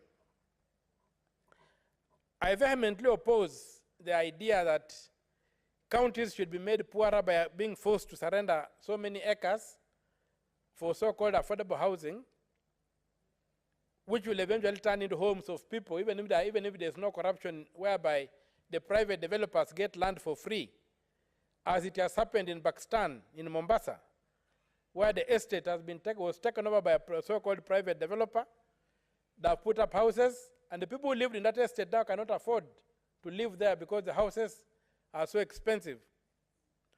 So I would be praying that those who are talking about housing bring it to this house where housing is devolved, and we help them distinguish between affordable housing and cheap homes.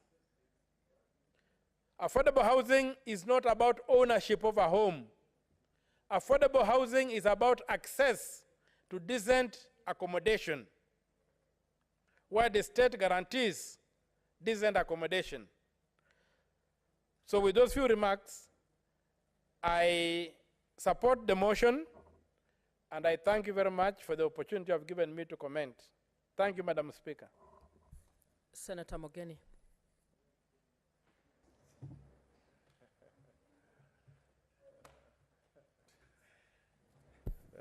Thank you, Madam Speaker. I stand, Madam Speaker, to support this motion for the simple reason, Madam Speaker, that our counties need money so that they are able to discharge devolved functions in our counties.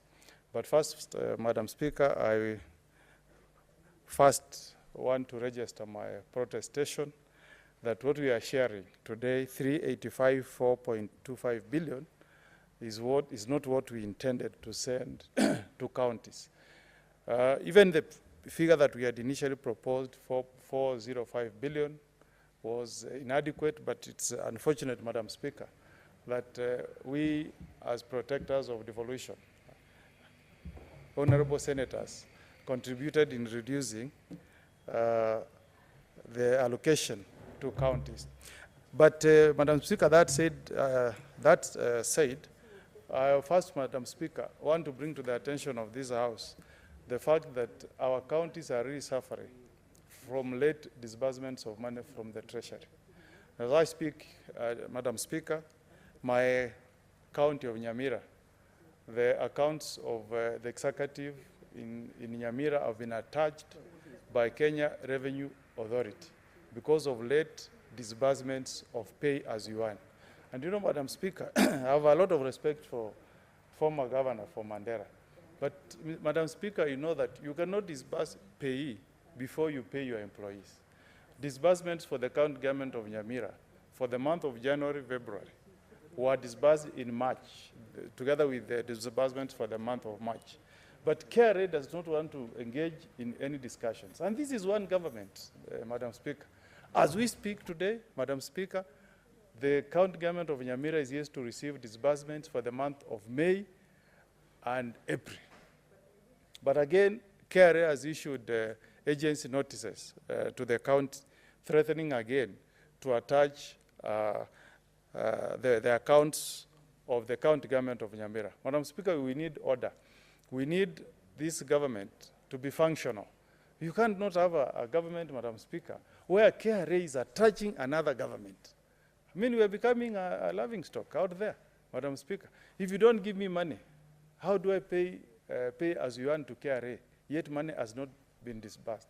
I hope, Madam Speaker, this is a matter that we as senators can move forward very quickly, have a discussion and a sitting with KRA, and we find a solution that will not really subject counties to the kind of harassment that they are facing from KRA. Number two, Madam Speaker, I hope as we disburse these funds to our counties, we must also assert our place in the Constitution. Madam Speaker, I've gone through the finance bill, and I've seen that there is a proposal to amend the Employment Act, Section 31, to deduct 3% for what is being called a housing development levy from Kenyans to develop housing units in counties. Madam Speaker, if you read the Constitution, and I want us to look at this matter in a bipartisan manner, if you read the Constitution, the only obligation the Constitution bestows to the national government is policy. All this issue about housing projects at the counties, the custodians of land at the counties, is the preserve of county government. If you read Article 96, you will arrive at a conclusion, Madam Speaker, that this, the proposed amendments in the finance bill touching on housing cannot have constitutional validity unless it is considered by the two houses. And there is something, you know, the devil is always in the detail. Why, Madam Speaker, is the government making such a fundamental policy proposal hidden in a finance bill? Why was that law not brought as a standalone so that the two houses discharge their constitutional mandate as bestowed in the Constitution, because that's a matter that directly affects counties. Madam Speaker, I want to urge my colleagues, whether you are UDA or Azimio, to stand up and defend the Constitution of the Republic of Kenya by insisting, Madam Speaker, that if that provision will not be dropped, then we must insist that it should come to the Senate, and if it does not come, we should join the case that has been filed by Senator Okiya Omtata to defend the mandate of this House, Madam Speaker. Finally, I want to appeal to the President, William Ruto, to be a man of wisdom. Madam Speaker, we have lived in this country, and we have seen many presidents. Personally, I saw President Kenyatta, President retired Moi, the late, President Kibaki, the late, President Uhuru Kenyatta. You must listen to the people. You must listen to the people. Madam Speaker, I've gone to Nyamira, I've done consultation with my people, and they have resoundingly said they don't want their money to be deducted for the so-called housing levy. So you must listen to, if you are a good leader, you must listen to the voice of the people. So I'm urging the President, William Ruto, please listen to the voice of the people. Before it is too late, make legislative proposals from your other side that will drop the proposed amendment to Section 31. Kenyans don't want this thing called housing levy. If you push it down their throat, they will fight it. And if they fight it, you will not have left a legacy. If you want to have a housing project, put food on the table for Kenyans first. Put food on the table for Kenyans first. If we have food, we have employment, we have health care, NHIF is being honored, we can now ask for housing levy. But for now, Madam Speaker, on behalf of the people of Nyamira, I'm very clear that they don't want this housing levy, and I will oppose it when I get an opportunity. May it be on the floor, out there, or in court. I support the motion, Madam Speaker. I now call upon the mover to reply.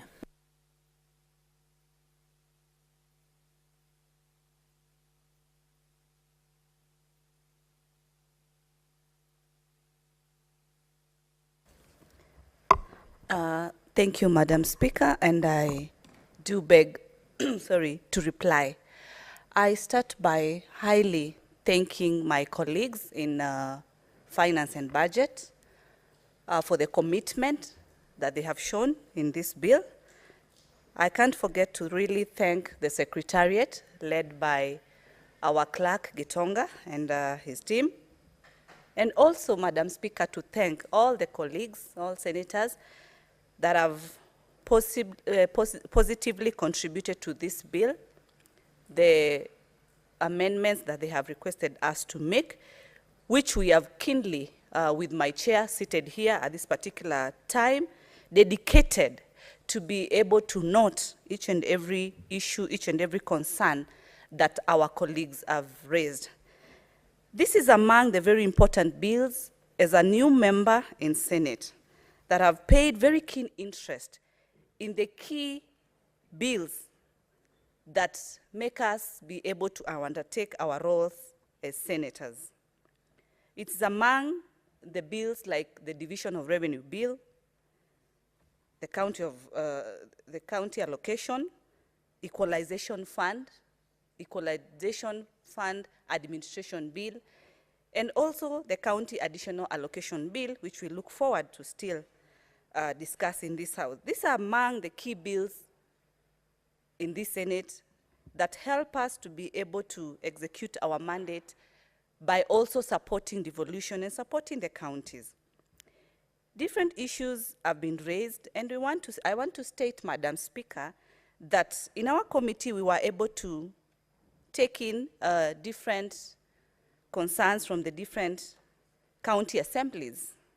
And some of these concerns were ranging from purchase of different motor vehicles in different regions, because what they were able to inherit is quite old, not in a condition to be used. Some of them also were requesting for recruitment of more staff in these counties. Some of them were also requesting for purchase of different furnitures because what they have currently is not in good condition. The issues of security services were raised, especially in counties like Turkana County, Marsabit, Mandera. The assemblies requested for more funding for these particular services, knowing very well, Madam Speaker, the security issues in this particular region, Madam Speaker. Funds for public participation, and also operation and maintenance of the different services and facilities that they have within the county levels, Madam Speaker. These are issues that we were able to note as a committee very keenly. And also, Madam Speaker, what was also key noted was the blotting of the committees that some of the counties have. Some counties have up to 24 committees, and this hence increases the cost of maintaining these committees. Concerns have been raised by colleagues, especially Senator Sosi also raised the same. And also as a committee, we take that keenly and advise on committees between 14 to a maximum of 17, depending on the different issues pertaining these different counties in these particular places, Madam Speaker. Madam Speaker, I also note the issue of the legal services. Yes, and I want to state, colleagues have mentioned and also advised on in-house legal departments within the different counties so as to cut down on this cost. Madam Speaker, also, we as a committee also do recommend on contract agreements. We know there are situations and there are counties, like for example, my county of Nairobi, whereby during the impeachment processes, the cost of legal services was very high or went very high.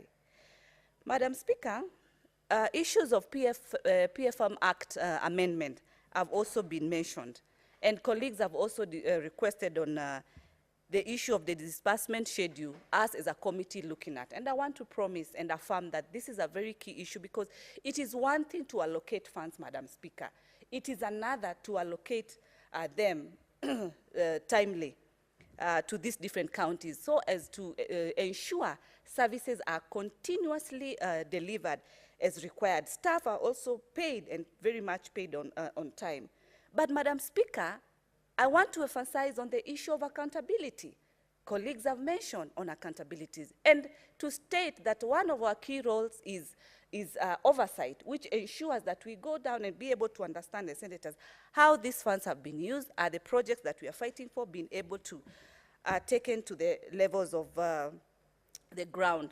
Let me wind up, Madam Speaker, by just touching and emphasizing and saying the concerns on the county assembly ceilings and the county executive ceilings have been mentioned, and have been mentioned on a probability of lowering these amounts. And you realize, Madam Speaker, these concerns come because members have to show that they are fighting for more funds in their different counties. But it is good for the members also to note very quickly that the county treasury staff, the numbers have been, the amounts have been reduced for the remuneration. The rent for the governor's residence has also been scrapped. Salaries of governor and deputy governor have also been slightly reduced, and hence reduction of these particular amounts that are stated here. Salaries of county secretary and chief officers, Madam Speaker, based on the graduated scale, have also, at this initial point, they are at a minimum level. So each year there's annual increment, and so as years go by, the increments will continue increasing, Madam Speaker. In those many remarks, Madam Speaker, I really, really appreciate colleagues and confirm and support that we are going to really be keen and be able to ensure that all these amendments are captured. And pursuant to Standing Order 66-1, I do request that putting of the question be deferred to a later date. I beg to reply. Thank you, Madam Speaker. Thank you. The putting of the question is deferred to Tuesday next week. Next order.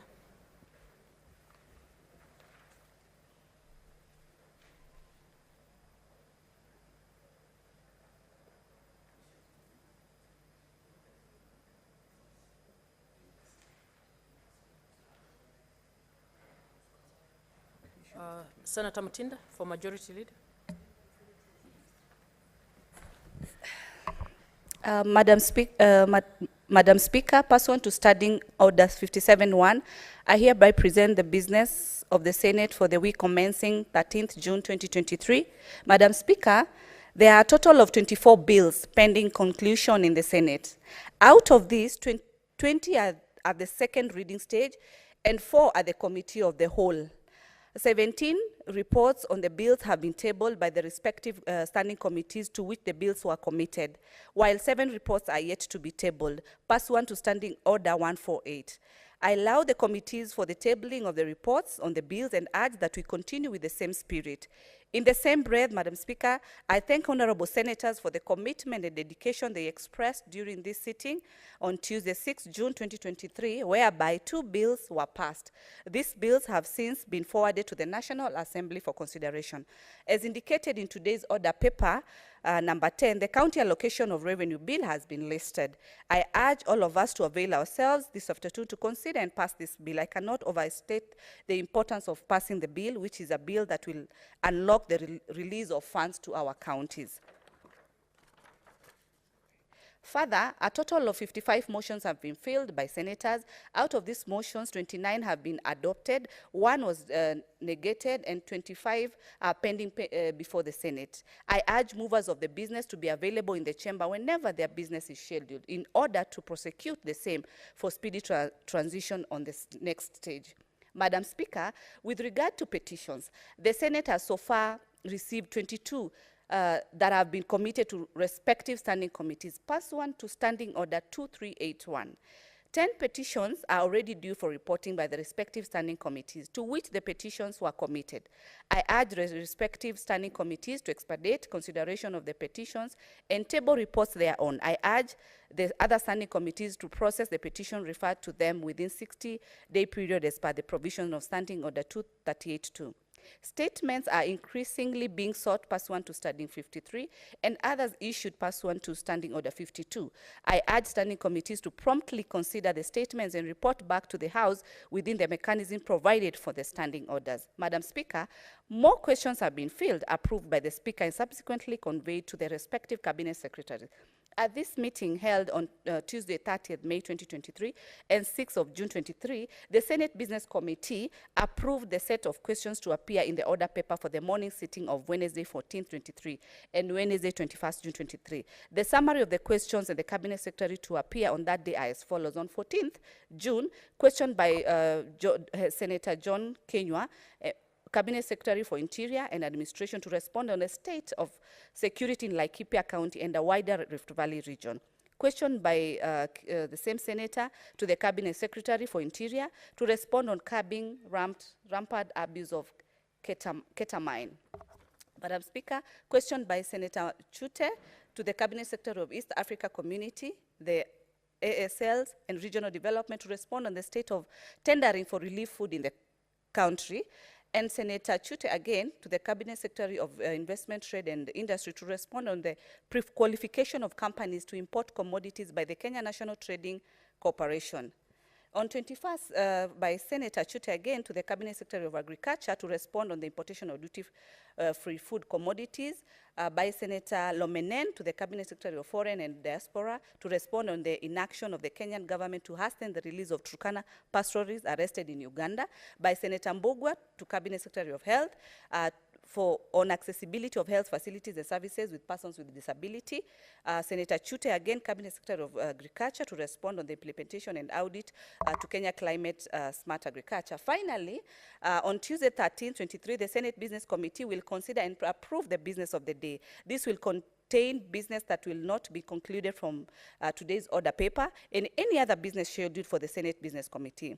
The order paper on Wednesday 14th, 23, and for Thursday 15th will contain business that will not be concluded on 13th and on Wednesday 14th, respectively. The SBC will also schedule any other business pursuant to the standing orders. I thank you and hereby lay the statement on the table of the Senate for Aaron Cheriot, the Majority Leader. Honorable Senators, it is now 6:32 p.m. Time to adjourn the Senate. The Senate therefore stands adjourned until Tuesday, 13th June 2023 at 2:30 p.m.